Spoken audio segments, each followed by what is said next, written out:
ಪ್ರತಿಯೊಬ್ಬರಿಗೂ ನಮಸ್ಕಾರ ಹಾಗೂ ಆಧಾರದ ಸ್ವಾಗತ. ವಾಲ್ಯೂಮ್ ಸರಿಯಾಗಿದೆಯಾ? ವಾಲ್ಯೂಮ್ ಕರೆಕ್ಟಾಗಿದೆಯಾ? ಓಕೆ. ಎಲ್ಲರೂ ನಮ್ಮ ಫೋನ್ ತೆಗೆದು ಸ್ವಲ್ಪ ಮ್ಯೂಟ್ ಮೋಡ್ಗೆ ಹಾಕೋಬೋದಾ, ಸೈಲೆಂಟ್ ಮೋಡ್ಗೆ? ಮರ್ತಿದ್ದವರು ದಯವಿಟ್ಟು ಫೋನನ್ನು ಸೈಲೆಂಟ್ ಮೋಡ್ಗೆ ಹಾಕ್ಕೊಡಿ.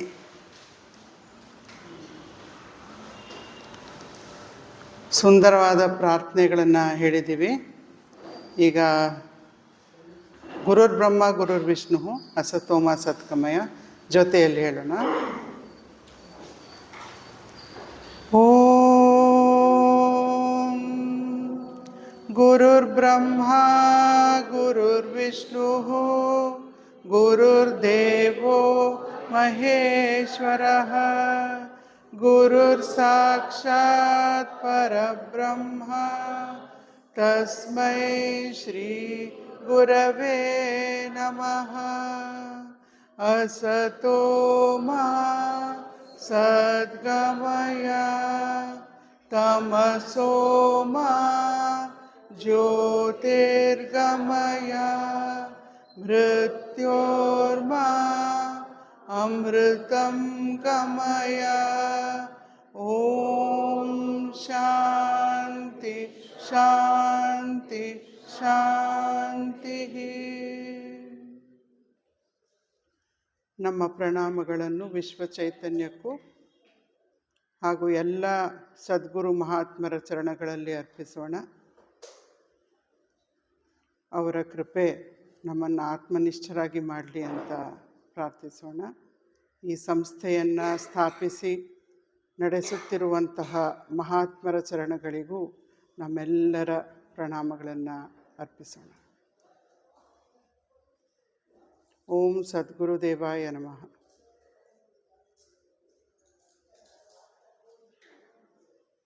ಈ ಒಂದು ಭಾನುವಾರ ಬೆಳಗ್ಗೆ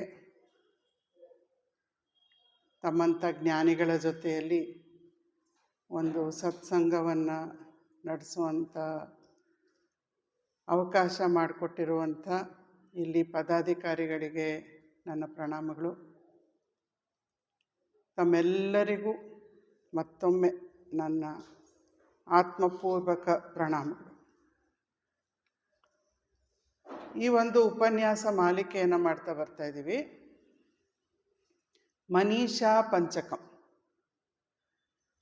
ಇದನ್ನು ರಚಿಸಿರುವವರು ಶಂಕರಾಚಾರ್ಯರು.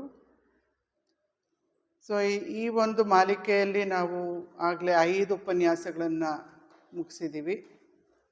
ಇವತ್ತು 6ನೇ ಉಪನ್ಯಾಸ, ಇದು ಕೊನೆಯ ಉಪನ್ಯಾಸ ಈ ಮಾಲಿಕೆಯಲ್ಲಿ ಕೂಡ. ಮನೀಷಾ ಪಂಚಕಂನಲ್ಲಿ ನಾವು ಆಗಲೇ ನೋಡಿದ ಹಾಗೆ 5 ಶ್ಲೋಕಗಳು, ಅದಕ್ಕೆ ಪಂಚಕಂ ಅಂತ ಕರಿತೀವಿ. ಸೊ ನಾವು ಇದುವರೆಗೂ ಏನು ಮಾಡಿದ್ದೀವಿ ಅಂತ ಭಾಳ ಕ್ವಿಕ್ಕಾಗಿ ನೋಡೋದಿದ್ರೆ, ಶಂಕರಾಚಾರ್ಯರು ಹೇಗೆ ಅವರ ಜೀವನ, ಅವರ ಶಿಷ್ಯರು, ಅದೆಲ್ಲ ಒಂದು ಸ್ವಲ್ಪ ಹಿನ್ನೆಲೆ ನೋಡಿದ್ವಿ. ಅದಾದಮೇಲೆ ಇದು ಒಂದೊಂದಾಗಿ ಶ್ಲೋಕಗಳನ್ನು ತೆಗೆದುಕೊಂಡು ಪ್ರತಿ ಸಲ ಒಂದು ಶ್ಲೋಕದ ರೂಢಾರ್ಥ ಗೂಢಾರ್ಥ ಎಲ್ಲವನ್ನು ನೋಡ್ತಾ ಬರ್ತಾ ಇದ್ದೀವಿ. ಸೊ ಈ ಒಂದು ಮನೀಷಾ ಪಂಚಕಂ ಹಿನ್ನೆಲೆ ಬಹಳ ಕ್ವಿಕ್ಕಾಗಿ ಕವರ್ ಮಾಡಬೇಕು ಅಂದರೆ, ಶಂಕರಾಚಾರ್ಯರು ಭಾಳ ಸಣ್ಣ ವಯಸ್ಸಿನಲ್ಲೇ ಅವರು ಕಾಶಿಗೆ ಹೋಗಿ ಆಚಾರ್ಯರ ಒಂದು ಪದವಿಯನ್ನು ಪಡ್ಕೊಂಡ್ರು. ಆಚಾರ್ಯ ಅಂದರೆ PhD ಇದ್ದ ಹಾಗೆ. ಸೊ ಅಲ್ಲಿ ಪಡ್ಕೊಂಡ್ಮೇಲೆ ಅವ್ರಿಗೆ ಜ್ಞಾನಿಗಳು ಅವರು ಭಾಳ ಶಿಷ್ಯರು ಅವ್ರ ಸುತ್ತ ಸೇರ್ಕೊಳ್ಳೋದಕ್ಕೆ ಆರಂಭ ಆದರು. ಅವರು ಒಂದಿನ ಕಾಶಿಲಿರುವಂಥ ಗಂಗಾ ನದಿಯಲ್ಲಿ ಸ್ನಾನಕ್ಕೆ ಹೋಗ್ತಾರೆ. ಸ್ನಾನ ಮಾಡಿಕೊಂಡು ಹೊರಗೆ ಬರ್ತಾ ಇರಬೇಕಾದ್ರೆ ಎದುರುಗಡೆ ಒಬ್ಬ ಚಾಂಡಾಲ ಅಂತ ಹೇಳಿದ್ರೆ ನಾವು ಕೀಳ ಜಾತಿ ದೇಹವನ್ನು ಇರುವಂಥವನು ಅಂತ ಅರ್ಥೈಸ್ಕೋಬೋದು. ಸೊ ಅವನ ಜೊತೆಯಲ್ಲಿ 4 ನಾಯಿಗಳನ್ನು ಕರ್ಕೊಂಡು ಬರ್ತಾ ಇದ್ದಾನೆ. ಆಗಿನ ಕಾಲದಲ್ಲಿ ಮೈಲ್ಗೆ ಮಡಿ ಭಾಳ ಹೆಚ್ಚಾಗಿ it was very prevalent. So ಆಗ ನಾಯಿಯನ್ನು ಮುಟ್ಕೊಂಡ್ರು ಮೈಲ್ಗೆ ಮತ್ತೆ ಹೋಗಿ ಸ್ನಾನ ಮಾಡಬೇಕು. ಕೀಳ ಜಾತಿಯವರು ಯಾರಾದರೂ ಮುಟ್ಟಿದ್ರೂ ಕೂಡ ಮತ್ತೆ ಹೋಗಿ ಸ್ನಾನ ಮಾಡಬೇಕು ಅನ್ನೋದು ಒಂದು ಪದ್ಧತಿ ಇತ್ತು. ಸರಿ, ಶಂಕರರು ಅಥವಾ ಅವರ ಶಿಷ್ಯರು ಗಚ್ಚ ಗಚ್ಚ ಪಕ್ಕಕ್ಕೆ ಸರಿ ನೀನು ಅಂತ ಚಾಂಡಾಲನಿಗೆ ಹೇಳಿದ್ರು. ಆಗ ಚಾಂಡಾಲ ಪಕ್ಕಕ್ಕೆ ಸರಿಯೋದನ್ನು ಬಿಟ್ಟು 3 ಪ್ರಶ್ನೆಗಳನ್ನು ಕೇಳ್ತಾನೆ. ಶಂಕರರನ್ನ 3 ಪ್ರಶ್ನೆಗಳನ್ನು ಕೇಳ್ತಾನೆ. ಮೊದಲನೇ ಪ್ರಶ್ನೆಯಲ್ಲಿ ಕೇಳ್ತಾನೆ, ಗಚ್ಚ ಗಚ್ಚ ಅಂತ ಹೇಳ್ತಾ ಇದೆಯಲ್ಲ, ಯಾವುದಕ್ಕೆ ಹೇಳ್ತಾ ಇದೆಯಾ? ನನ್ನ ದೇಹನೂ ಪಂಚಭೂತಗಳಿಂದ ಮಾಡಿದೆ, ನಿನ್ನ ದೇಹನೂ ಪಂಚಭೂತಗಳಿಂದ ಮಾಡಿದೆ. ಈ ಪಂಚಭೂತದ ದೇಹ ಆ ಪಂಚಭೂತದ ದೇಹದಿಂದ ದೂರ ಸರಿಬೇಕು ಅಂತ ಹೇಳ್ತಾ ಇದೆಯೇನೋ? ಅಥವಾ ನಿನಗೆ ನನಗೆ ಬೇರೆ ಆತ್ಮ ಅನ್ನೋದು ಇಲ್ವೇ ಇಲ್ಲ, ಆತ್ಮ ಇರೋದೇ ಒಂದು, ಅದಕ್ಕೆ ಎಲ್ಲ ದೇಹಗಳು ಸೇರಿವೆ. ಆದ್ರಿಂದ ಆತ್ಮದಿಂದ ದೂರ ಸರಿಯೋದಕ್ಕೆ ಸಾಧ್ಯನೇ ಇಲ್ಲ, ಇರೋದೇ ಒಂದು ಚೈತನ್ಯ. ಯಾರಿಗೆ ಹೇಳ್ತಾ ಇದೀಯಾ ಅಂತ ಕೇಳ್ತಾನೆ. ಎರಡನೇ ಪ್ರಶ್ನೆಯಲ್ಲಿ ಕೇಳ್ತಾನೆ, ಇಲ್ಲಿ ಗಂಗಾ ನದಿ ಇದೆ, ಗಂಗಾ ನದಿಯಲ್ಲಿ ಪ್ರಜ್ವಲವಾದಂಥ ಸೂರ್ಯನ ಪ್ರತಿಬಿಂಬ ಬೀಳ್ತಾ ಇದೆ. ಗಂಗಾ ನದಿಯಲ್ಲಿ ಬೀಳ್ತಾ ಇದೆ ಅಂತ ಕೂಡಲೇ ಸೂರ್ಯನ ಕಾಂತಿ, ನಿಜವಾದ ಸೂರ್ಯ, ಆಕಾಶದಲ್ಲಿ ಇರುವಂತಹ ಸೂರ್ಯ, ಅವನ ಕಾಂತಿ ಹೆಚ್ಚಾಗ್ತಾ ಇದೆಯೇನೋ? ಅಥವಾ ಯಾವುದೋ ಒಂದು ಕೊಳಚೆ ನೀರಲ್ಲಿ ಆ ಸೂರ್ಯನ ಪ್ರತಿಬಿಂಬ ಬಿದ್ದರೆ ಅದರಿಂದ ಸೂರ್ಯನ ಕಾಂತಿ ಮಂಕಾಗುತ್ತಾ? ಇಲ್ವಲ್ಲ ಅಂತ ಎರಡನೇ ಪ್ರಶ್ನೆ ಕೇಳ್ತಾನೆ. ಆಮೇಲೆ ಅದೇ ಪ್ರಶ್ನೆಯಲ್ಲಿ ಸೇರಿಸ್ತಾನೆ, ಒಂದು ಚಿನ್ನದ ಮಡಿಕೆಯಲ್ಲಿ ಇರುವ ಆಕಾಶ ಒಂದು ಮಣ್ಣಿನ ಮಡಿಕೆಯಲ್ಲಿರುವ ಆಕಾಶಕ್ಕಿಂತ ಹೆಚ್ಚಿನ ಮಟ್ಟದ್ದು, ಗುಣಮಟ್ಟದ್ದು ಅಂತ ನಾವು ಹೇಳೋದಕ್ಕಾಗತ್ತಾ? Will the container affect the quality of the space inside ಅಂತ ಕೇಳ್ತಾ ಇದ್ದಾನೆ. ಅಂದರೆ ಈ ದೇಹ, ಯಾವ ದೇಹ ಇದೆ ಅನ್ನೋದು ಆತ್ಮದ ಕ್ವಾಲಿಟಿ ಅಫೆಕ್ಟ್ ಆಗತ್ತಾ ಅಂತ ಕೇಳ್ತಾ ಇದ್ದಾರೆ ಇಂಡೈರೆಕ್ಟಾಗಿ. ಮತ್ತೆ ಮೂರನೇ ಪ್ರಶ್ನೆ, ಬಹಳ ಮುಖ್ಯವಾದಂಥ ಪ್ರಶ್ನೆಯಲ್ಲಿ ಏನು ಕೇಳ್ತಾರೆ, ನೀನು ಮಹಾಜ್ಞಾನಿ, ದೊಡ್ಡ ಆಚಾರ್ಯ, ಎಲ್ಲ ಕೇಳಿದ್ದೀನಿ ನಾನು, ಅಂಥ ಒಬ್ಬ ಜ್ಞಾನಿಯ ಮನಸ್ಸಿನಲ್ಲಿ ಏನಿರುತ್ತೆ? ಬ್ರಹ್ಮಜ್ಞಾನ ಇರುತ್ತೆ. ಅಂದರೆ ಎಲ್ಲ ಜೀವಿಗಳು ಕೂಡ ಬ್ರಹ್ಮನ ಒಂದು ಮ್ಯಾನಿಫೆಸ್ಟೇಷನ್, ಬ್ರಹ್ಮನೇ ಎಲ್ಲ ಜೀವಿಗಳಾಗಿ ಮೂಲಕ ವ್ಯಕ್ತವಾಗ್ತಾ ಇದ್ದಾನೆ. ನಾವು ಕೂಡ O hidden life vibrant in every atom, ಅದರಲ್ಲಿ ಪ್ರತಿ ಸಲ ಅದನ್ನು ನೆನಪು ಮಾಡ್ಕೊಳ್ತೀವಿ ಆ ತತ್ವವನ್ನು. ಅಂಥ ಒಬ್ಬ ಬ್ರಹ್ಮಜ್ಞಾನಿಯ ಮನಸ್ಸು, ಅದರಲ್ಲಿ ತರಂಗಗಳು, ವ್ಯತ್ಯಾಸದ ತರಂಗಗಳೇ ಇರಕೂಡ್ದು. There should be no kind of discrimination in the mind of a jnani. ಅಂಥ ಮನಸ್ಸಿನಲ್ಲಿ ಈ ಒಂದು ಮೇಲು ಕೀಳು ಅನ್ನೋ ಒಂದು ಯೋಚನೆ ಆದರೂ ಹೇಗೆ ಎತ್ತಪ್ಪ ಅಂತ ಕೇಳ್ತಾ ಇದ್ದಾನೆ. ಆ ಪ್ರಶ್ನೆಗಳು ಕಿವಿ ಮೇಲೆ ಬಿದ್ದ ಕೂಡಲೇ ಶಂಕರರ ಮನಸ್ಸು ಆ ತತ್ವವನ್ನು ಹಿಡಿದ್ಬಿಡುತ್ತೆ.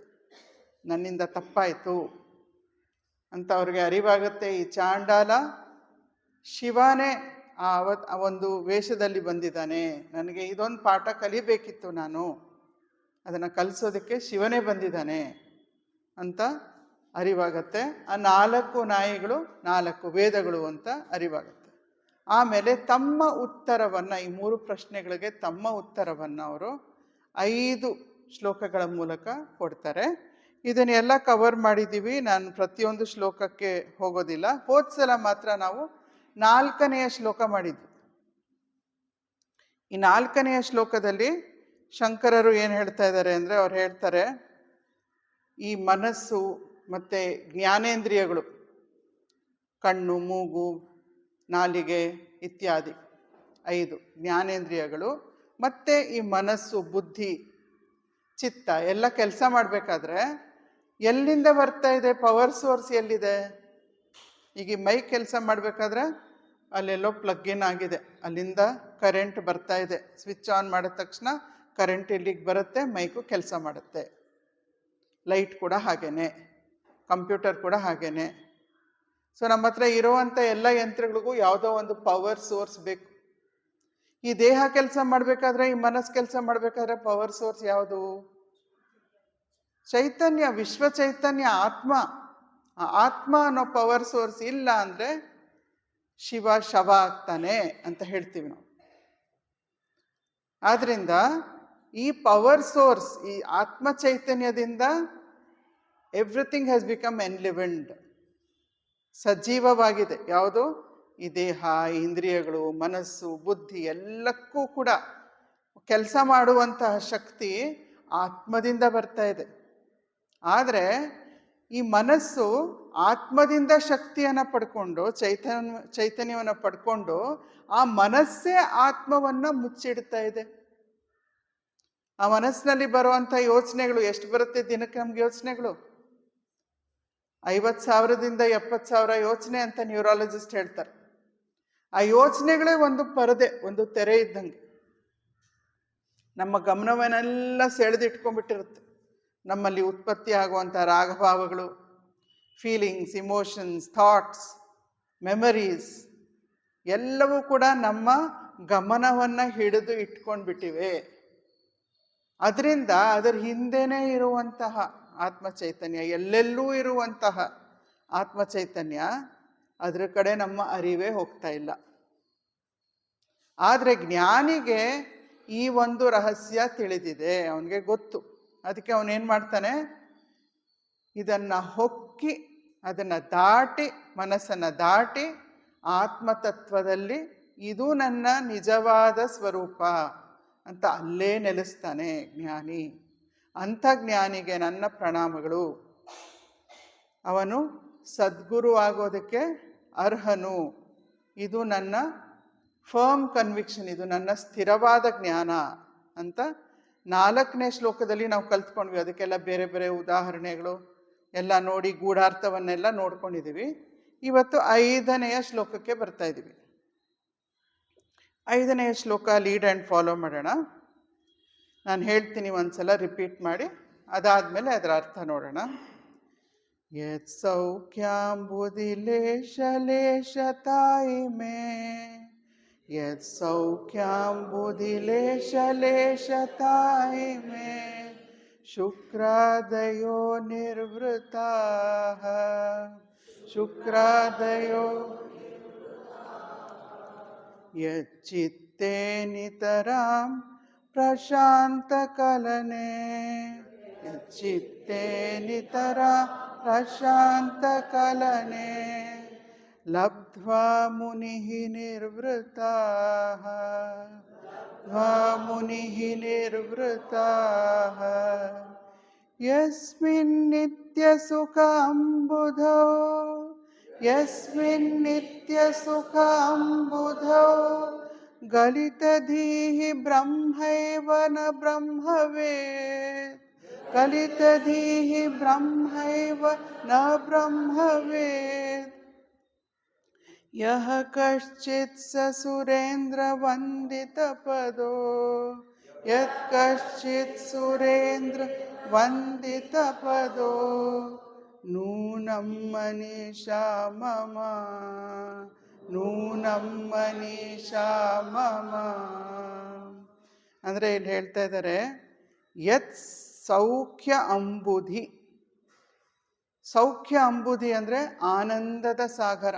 ಸೌಖ್ಯವಾಗಿದ್ದೀರಾ ಅಂತ ಕೇಳ್ತೀವಲ್ಲ, ಯಾರಾದರೂ ಸಿಕ್ಕಿದ್ರೆ ಸೌಖ್ಯನಾ? ಈಗಷ್ಟು ಕೇಳಲ್ಲ. ಇವಾಗ ಆ ವರ್ಡ್ಸ್ ಎಲ್ಲ ಸ್ವಲ್ಪ ಬಳಕೆಯಲ್ಲಿ ಕಡಿಮೆ ಇದೆ. ಹಾಯ್ ಡೂಡ್ ಅಂತಾರೆ ಮಕ್ಕಳೆಲ್ಲ ಒಬ್ರನ್ನೊಬ್ರು ಮೀಟ್ ಮಾಡಿದ್ರೆ ಅಲ್ವಾ. ವಾಟ್ಸಪ್ ಅಂತ ಕೇಳ್ತಾರೆ. ಆದರೆ ಈಗಲೂ ನಾವು ಕೆಲವ್ರನ್ನ ಕೇಳ್ತೀವಿ, ಸೌಖ್ಯನಾ ಅಂತ. ಸೌಖ್ಯ, well being, all is well with my world ಅನ್ನೋ ಒಂದು ಫೀಲಿಂಗ್. ನನ್ನ ಪ್ರಪಂಚದಲ್ಲಿ ಎಲ್ಲವೂ ಚೆನ್ನಾಗಿ ನಡೀತಾ ಇದೆ, ಸೌಖ್ಯವಾಗಿದೆ. ಮನಸ್ಸು ಸೌಖ್ಯವಾಗಿದೆ, ದೇಹ ಸೌಖ್ಯವಾಗಿದೆ, ಬುದ್ಧಿ ಸೌಖ್ಯವಾಗಿದೆ, ನನ್ನಲ್ಲಿ ಪರಾಶಾಂತಿ ಇದೆ. ಪರಾಶಾಂತಿ ಅಂದರೆ ಕಲಕಲಾಗದೇ ಇರುವಂಥ ಒಂದು ಶಾಂತಿ, ಅಪ್ ಆ್ಯಂಡ್ ಡೌನ್ ಆಗದೇ ಇರೋ ಒಂದು ಶಾಂತಿ. It doesn't depend on anything. ಸೌಖ್ಯಾಂಬುಧಿ, ಅಂಥ ಆನಂದದ ಸಾಗರ. 6ಕ್ಕೆ ಏರಲ್ಲ, 3ಕ್ಕೆ ಇಳಿಯಲ್ಲ. There is no dilution possible. ಯಾಕೆ?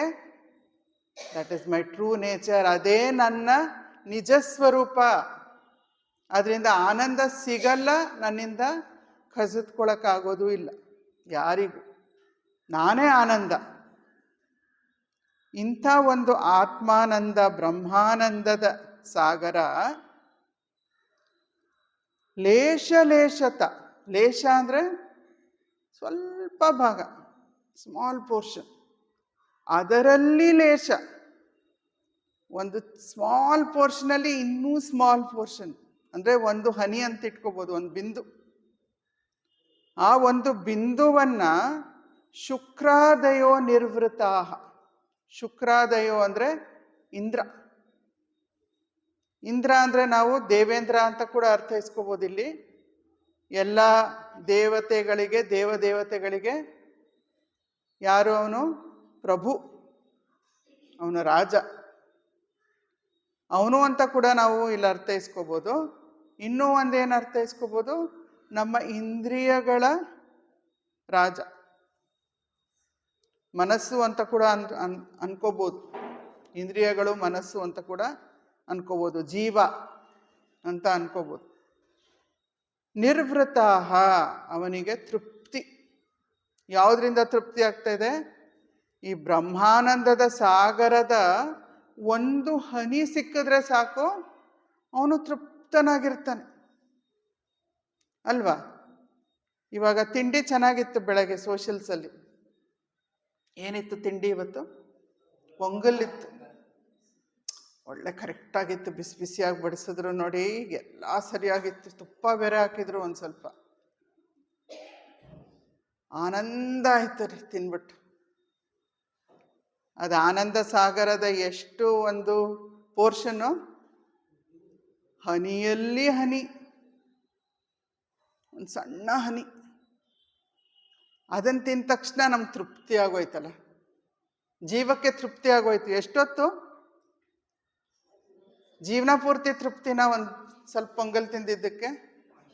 ಇಲ್ಲ, ಮಧ್ಯಾಹ್ನ ಆಗೋ ಅಷ್ಟರಲ್ಲಿ ತಿರ್ಗಾ ಬೇಕು. ಏನು ಬೇಕು? ಇಲ್ಲಿ ಹತ್ರ ವಿದ್ಯಾರ್ಥಿ ಭವನ್ ಇದೆ, ಅದಿದೆ, ಇದೆಲ್ಲ ಮುಗಿಸ್ಕೊಂಡು ಹೋಗ್ಬೇಕಾರೆ ಒಂದು ರೌಂಡ್ ಹೋಗ್ಬಿಟ್ಟು ಹೊಟ್ಟೋಗೋಣ ರೀ, ತುಂಬ ದಿನ ಆಯಿತು. ಅಲ್ಲೇನು ಸಿಗತ್ತೆ? ಇನ್ನೊಂದು ಹನಿ. ಅದು ಎಷ್ಟೊತ್ತಿರುತ್ತೆ? ಒಂದು ಸ್ವಲ್ಪ 5 ನಿಮಿಷ ಅಷ್ಟೆ, ಅಷ್ಟೊತ್ತು ಇಲ್ಲದೆ ಇರ್ಬೋದು. ದೋಸೆ ಇವತ್ತು ಚೆನ್ನಾಗಿಲ್ಲ, ನಮ್ಮ ಟೇಸ್ಟಿಗಿಲ್ಲ ಅಂದರೆ ಸುಮ್ಮನೆ ಏನ್ರಿ ಅಷ್ಟೊತ್ತು ಕ್ಯೂನಲ್ಲಿ ನಿಂತ್ಕೊಂಡು. ಫುಟ್ಪಾತಲ್ಲಿ ಬೇರೆ ನಿಲ್ಲಿಸ್ತಾನೆ, ಹಂಗೋಗ್ಬೇಕಾ ನಾವು? ಏನು ಮಹಾ ಚೆನ್ನಾಗಿತ್ತು ಅಂತ ಹನಿ ಸಿಕ್ಕಲೇ ಇಲ್ಲ. ಪ್ರಯತ್ನ ಪಟ್ವಿ, ಸಿಕ್ಕಲಿಲ್ಲ. ಲೇಷ ಲೇಷತ ಶುಕ್ರಾದಯೋ ನಿರ್ವೃತಾಹ, ಅದನ್ನು ಹೇಳ್ತಾ ಇದ್ದಾರೆ ಮೊದಲನೇ ಸಾಲಲ್ಲಿ. ಮತ್ತು ಎರಡನೇ ಸಾಲಲ್ಲಿ ಏನು ಹೇಳ್ತಾರೆ? ಯಚ್ಚಿತ್ತೇ ನಿತರಾಂ ಪ್ರಶಾಂತ ಕಲನೆ ಲಬ್ಧ್ವಾ ಮುನಿ ನಿರ್ವೃತಃ. ಮುನಿ ಯಾರಿಗೆ? ಮುನಿ, ಒಬ್ಬ ತುಂಬ ಸಾಧನೆ ಮಾಡಿ ಬ್ರಹ್ಮಜ್ಞಾನದಲ್ಲಿ ನೆಲೆಸಿರುವಂತಹ ಮುನಿ. ಮುನಿ ಅಂದರೆ ಸಾಧುನೇ ಆಗಿರಬೇಕು, ಸನ್ಯಾಸಿ ಆಗಿರಬೇಕು, ಋಷಿ ಆಗಿರಬೇಕು ಅಂತಲ್ಲ. ಮುನಿ ಅಂದರೆ ಯಾರ ಮನಸ್ಸು ಚಟಪಟ ಅಂತ ಮಾತಾಡ್ತಾ ಇರಲ್ವೋ. ನಿಮ್ಮ ಮನಸ್ಸು ಏನು ಮಾಡುತ್ತೆ? 24/7 ಎಚ್ಚರ ಇರೋವರೆಗೂ ಮಾತಾಡ್ತಾನೆ ಇರುತ್ತೆ. ಕನಸಿನಲ್ಲೂ ಮತ್ತೆ ಬಂದು ಮಾತಾಡುತ್ತೆ ಅಲ್ವಾ? ಎಚ್ಚರ ಇದ್ದಾಗ ಟೈಮ್ ಸಾಕಾಗಲಿಲ್ಲ ಅಂದ್ಬಿಟ್ಟು ಕನಸಿನಲ್ಲೂ ಬರುತ್ತೆ. ಮುನಿ ಅನ್ನೋನು ಮನಸ್ಸು ಮೌನಿ. ಹೊರಗಡೆ ಮೌನಿ ಅಲ್ಲ, ಹೊರಗಡೆ ಬೋಧನೆ ಮಾಡ್ತಿರ್ಬೋದು, ಉಪದೇಶ ನೀಡ್ತಾ ಇರ್ಬೋದು, ಅವನ ಮನಸ್ಸು ಮೌನವಾಗಿರುತ್ತೆ. ಅವನೇನು ಮಾಡ್ತಾನೆ? ಯತ್ ಚಿತ್ತೇ ನಿತರಾಂ ಪ್ರಶಾಂತ ಕಲನೆ. ಕಲನೆ ಅಂತ ಹೇಳಿದ್ರೆ ಚಡ್ಪಡಿಸೋದು. ಪ್ರಶಾಂತ ಆ ರೀತಿ ಇಲ್ಲ, ಚಟ್ಪಡಿಸ್ತಾ ಇಲ್ಲ ಮನಸ್ಸು ಯಾವುದಕ್ಕೂ. ಯಾಕೆ? ವೈರಾಗ್ಯ ಇದೆ ಮನಸ್ಸಿಗೆ. ಎಂಥ ವೈರಾಗ್ಯ? ನಾನು ದೇಹ ಮನಸ್ಸು ಬುದ್ಧಿ ಅನ್ನೋ ಒಂದು ಬಲವಾದ ನಂಬಿಕೆ ಇದೆಯಲ್ಲ, ಅದನ್ನು ಬಿಟ್ಬಿಟ್ಟಿದ್ದಾನೆ ಅವನು. ನಾನು ಆತ್ಮಸ್ವರೂಪಿ ಅಂತ ಅವನಿಗೆ ಚೆನ್ನಾಗಿ ಗೊತ್ತು. ನಾನೇ ಆನಂದ ಅಂತ ಚೆನ್ನಾಗಿ ಗೊತ್ತು. ಅಂಥ ಮುನಿ ಮನಸ್ಸು ಹೇಗಿರುತ್ತೆ? ಪ್ರಶಾಂತ ಕಲನೆ ಯಚ್ಚಿತ್ತೇ ನಿತರಾಮ್. ನಿತರಾಮ್ ಅಂದರೆ ಸಂಪೂರ್ಣವಾಗಿ. ಅವನ ಮನಸ್ಸು ಯಾವಾಗಲೂ ಬ್ರಹ್ಮಧ್ಯಾನವಲ್ಲೇ ಇರುತ್ತೆ, ಬ್ರಹ್ಮಾನಂದದಲ್ಲೇ ಮುಳುಗೋಗಿರುತ್ತೆ ಅದು ಮನಸ್ಸು. ಯಸ್ಮಿನ್ ನಿತ್ಯ ಸುಖ ಅಂಬುದೌ ಗಲಿತ ಧೀಹಿ ಬ್ರಹ್ಮೈವ ನ ಬ್ರಹ್ಮವಿದ್. ಇಂಥ ಒಬ್ಬ ಮುನಿ ನ ಬ್ರಹ್ಮವಿದ್, ಬರೀ ಬ್ರಹ್ಮವನ್ನು ತಿಳ್ಕೊಂಡಿರೋದಲ್ಲ. ಯಾಕಂದರೆ ಬ್ರಹ್ಮನ ತಿಳ್ಕೊಬೇಕಾದ್ರೆ ನಾನು ಬೇರೆ ಬ್ರಹ್ಮನ್ ಬೇರೆ, ನಾನು ಬೇರೆ ಆತ್ಮ ಬೇರೆ. ಬ್ರಹ್ಮ ಬಗ್ಗೆ ನಾವೆಲ್ಲ ಈಗ ತಿಳ್ಕೊತಾ ಇದ್ದೀವಿ, ಉಪನಿಷತ್ ಬಗ್ಗೆ ಕೇಳಿಸ್ಕೋತೀವಿ, ಬ್ರಹ್ಮಸೂತ್ರಗಳನ್ನು ಓದ್ಬೋದು, ಅದ್ರ ಬಗ್ಗೆ ನಾವು ಪಡ್ಕೋತೀವಿ, ಜ್ಞಾನ ಪಡ್ಕೋತೀವಿ, ಅದು ಬ್ರಹ್ಮವಿದ್. ಆದರೆ ಈ ಶ್ಲೋಕದಲ್ಲಿ ಆ ಬ್ರಹ್ಮಜ್ಞಾನ, ಅದರಲ್ಲಿ ಇನ್ನು ನಾನು ನೀನು ಅನ್ನೋದಿದೆಯಲ್ಲ, ಅದ್ವೈತ ಇಲ್ಲ ಅದರಲ್ಲಿ, ದ್ವೈತನೇ ಇದೆ. ಆದರೆ ಇಂಥ ಮುನಿ ಏನು ಗಲಿತ ಧೀಹಿ. ಧೀಹಿ ಅಂದರೆ ಬುದ್ಧಿ. ಅವನ ಬುದ್ಧಿ ಗಲಿತ, ಬ್ರಹ್ಮನಲ್ಲೇ ಕರಗೋಗ್ಬಿಟ್ಟಿದೆ, ಕರಗಿ ಸೇರ್ಕೊಂಡ್ಬಿಟ್ಟಿದೆ. ಅದನ್ನು ಬೇರ್ಪಡಿಸೋದಕ್ಕೆ ಸಾಧ್ಯ ಇಲ್ಲ. ಅವನ ವ್ಯಕ್ತಿತ್ವ ಬೇರೆ ಇಲ್ಲ ಅಲ್ಲಿ, ಅವನೇ ಬ್ರಹ್ಮನ್ನಾಗೋಗಿದ್ದಾನೆ. ಅವನು ಬ್ರಹ್ಮನ ಬಗ್ಗೆ ತಿಳ್ಕೊಂಡಿದ್ದ, ಆದರೆ ಈಗ ಅವನೇನಾಗಿದ್ದಾನೆ, ತಾನೇ ಬ್ರಹ್ಮನ್ನಾಗ್ಬಿಟ್ಟಿದ್ದಾನೆ. ಬ್ರಹ್ಮತತ್ವದಲ್ಲಿ ಕಲ್ತು ಹೋಗ್ಬಿಟ್ಟಿದೆ ಅವನ ಬುದ್ಧಿ ಮನಸ್ಸು. ಯಹ ಕಶ್ಚಿತ್ ಸ ಸುರೇಂದ್ರ ವಂದಿತ ಪದೋ. ಇಂಥ ಒಬ್ಬ ಜ್ಞಾನಿ, ಅವನ ಪಾದಗಳನ್ನು ಇಂದ್ರನೇ ಬಂದು ಪೂಜಿಸ್ತಾನೆ, ಸುರೇಂದ್ರನೇ ಬಂದು ಪೂಜಿಸ್ತಾನೆ. ಇಲ್ಲಿ ನಾವು ಮತ್ತೆ ಅವನು ದೇವತರ ರಾಜ, ದೇವಗಳ ರಾಜ ಇಂದ್ರ ಅಂತ ಕೂಡ ನಾವು ಅರ್ಥೈಸ್ಕೋಬೋದು.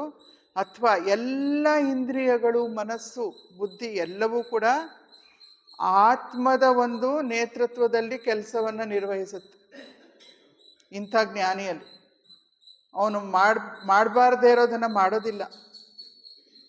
ಅವನಿಗೆ ಸಂಪೂರ್ಣ ನಿಗ್ರಹ ಇದೆ, ಎಲ್ಲದರ ಮೇಲೂ ನಿಗ್ರಹ, ಮನಸ್ಸಿನ ಮೇಲೆ ನಿಗ್ರಹ, ಇಂದ್ರಿಯಗಳ ಮೇಲೆ ನಿಗ್ರಹ, ಸಂಪೂರ್ಣವಾದ ನಿಗ್ರಹ. ಅವನು ಮಾಡೋದು ಎಲ್ಲವೂ ಕೂಡ ಆತ್ಮದ ಒಂದು ನಿರ್ದೇಶನದಲ್ಲಿ ನಡೆಯುತ್ತೆ, ಈ ದೇಹ ಮನಸ್ಸು ಬುದ್ಧಿ ಎಲ್ಲವೂ.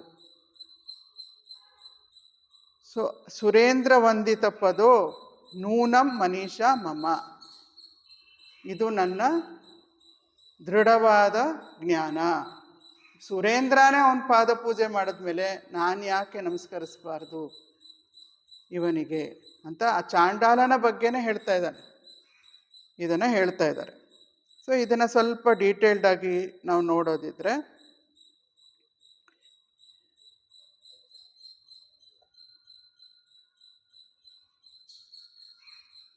ಇದುವರೆಗೂ ಮೊದಲನೇ 4 ಶ್ಲೋಕಗಳಲ್ಲಿ ಶಂಕರಾಚಾರ್ಯರು ಸತ್ ಚಿತ್ ಬಗ್ಗೆ ಮಾತಾಡಿದ್ದಾರೆ. ಸತ್ ಅಂದರೆ ಇರುವಿಕೆ, ಚಿತ್ ಅಂತ ಹೇಳಿದ್ರೆ ಪ್ರಜ್ಞೆ, ಅರಿವು, ಕಾನ್ಷಿಯಸ್ನೆಸ್ ಅಂತ ಹೇಳ್ಬೋದು. ಸತ್ ಆ್ಯಂಡ್ ಚಿತ್ ಈಗಲೂ ಕೂಡ ನಾವು ಇಲ್ಲೇ ಕೂತಿದ್ದಂಗೆ ಇದನ್ನು ಬೇಕಾದಷ್ಟು ಸಲ ನಾವು ನೆನಪು ಮಾಡ್ಕೊಂಡಿದ್ದೀವಿ. ನಾನಿದ್ದೀನಿ ಅನ್ನೋದ್ರ ಬಗ್ಗೆ ಯಾರಿಗೂ ಡೌಟ್ ಇಲ್ಲ. ಯಾರಿಗಾದ್ರೂ ಇದೆಯಾ? ನಾನಿದ್ದೀನಿ, ಯಾರಿಗೂ ಡೌಟ್ ಇಲ್ಲ. ಅದರಲ್ಲಿ ನಾನು ಅನ್ನೋದು ಕಾನ್ಷಿಯಸ್ನೆಸ್ ಅಥವಾ ಚಿತ್, ಇದೀನಿ ಅನ್ನೋದು ಸತ್, ಇರುವಿಕೆ. ಸೊ ಸತ್ ಚಿತ್ ಬಗ್ಗೆ 4 ಶ್ಲೋಕಗಳನ್ನು ನೋಡಿದ್ವಿ. ಆದರೆ ನಮ್ಮ ನಿಜ ಸ್ವರೂಪದಲ್ಲಿ ಇನ್ನೂ ಒಂದು ಸೇರ್ಕೊಂಡಿದೆ. ಯಾವುದದು? ಸತ್ ಚಿತ್ ಆನಂದ. ನಾವೆಲ್ಲ ಸಚ್ಚಿತ್ ಆನಂದ ಸ್ವರೂಪಿಗಳು, ಆದರೆ ಅದ್ರ ಬಗ್ಗೆ ನಮ್ಗೆ ಅರಿವಿಲ್ಲ ಅಷ್ಟೆ. ಈಗಲೂ ನಾವು ಸಚ್ಚಿತ್ ಆನಂದದ ಸ್ವರೂಪಿಗಳೇ. ಸೊ ಈಗ 5ನೇ ಶ್ಲೋಕದಲ್ಲಿ ಆನಂದದ ಬಗ್ಗೆ ಶಂಕರಾಚಾರ್ಯರು ಮಾತಾಡ್ತಾ ಇದ್ದಾರೆ. ಸೊ ಏನು ಹೇಳ್ತಾರೆ? ಬ್ರಹ್ಮಾನಂದ ಅಂತ ಕೇಳಿದ್ದೀವಿ ಅಲ್ವಾ, ಕೇಳಿದ್ದೀವಿ, ಓದಿದ್ದೀವಿ, ನನಗೆ ಅನುಭವನೂ ಆಗಿದೆ ಅಂತ ಯಾವಾಗಾರು ಅನಿಸಿರ್ಬೋದು ನಮಗೆ. ಆದರೂ ಅದು ಒಂದು ಒಗಟಿದ್ದಂಗೆ ನಮಗೆ. ಬ್ರಹ್ಮಾನಂದ ಅಲ್ಲಿ ನನಗೆ ಎಟ್ಕಲ್ಲ. ಯಾರಿಗೆ ಎಟ್ಕತ್ತೆ? ಋಷಿಗಳಿಗೆ ಎಟಕ್ಬೋದು, ಮುನಿಗಳಿಗೆ ಎಟಕ್ಬೋದು, ಯಾರಿಗೋ ಎಟಕ್ಬೋದು. ನನಗೆ ನಿಮಗೆ ಸಾಧ್ಯನಾ ಅಂತೆಲ್ಲ ನಮ್ಗನ್ಸುತ್ತೆ. ಆದರೆ ಇಲ್ಲೇನು ಹೇಳ್ತಾ ಇದ್ದಾರೆ ಶಂಕರರು? ಸಾಧ್ಯ. ಮೊದಲು ಬ್ರಹ್ಮಾನಂದ ಅಂದರೆ ಏನು ಅಂತ ನೀನು ಅರ್ಥ ಮಾಡ್ಕೊಂಡ್ಬಿಡು ಸಾಕು. ಅದು ನಿನ್ನ ಸ್ವರೂಪ ಅಂತ ನೀನು ಅರ್ಥ ಮಾಡ್ಕೊಂಡ್ಬಿಡು ಸಾಕು ಅಂತ ಈ ಒಗಟನ್ನು ನಮಗೆ ಬಿಡಿಸ್ತಾ ಇದ್ದಾರೆ. ಇದ್ರ ಬಗ್ಗೆ ಬೃಹದಾರಣ್ಯಕ ಉಪನಿಷತ್ತು, ತೈತ್ರಿಯ ಉಪನಿಷತ್ತು ಎಲ್ಲವೂ ಕೂಡ ಇದರ ಬಗ್ಗೆ ಬೇಕಾದಷ್ಟು ಚರ್ಚೆ ಇದೆ ಅದರಲ್ಲಿ. ಅದನ್ನು ನಾನು ಸ್ವಲ್ಪ ಇಲ್ಲಿ ತೆಗೆದುಕೊಂಡಿದ್ದೀನಿ ನಮಗೆ ಅರ್ಥ ಆಗೋದಕ್ಕೋಸ್ಕರ. ಸೊ ಅದರಲ್ಲಿ ಚರ್ಚೆ ಏನು ಅಂದರೆ, ನಮ್ಮಲ್ಲಿ ಆನಂದ ಉಂಟಾಗುತ್ತೆ.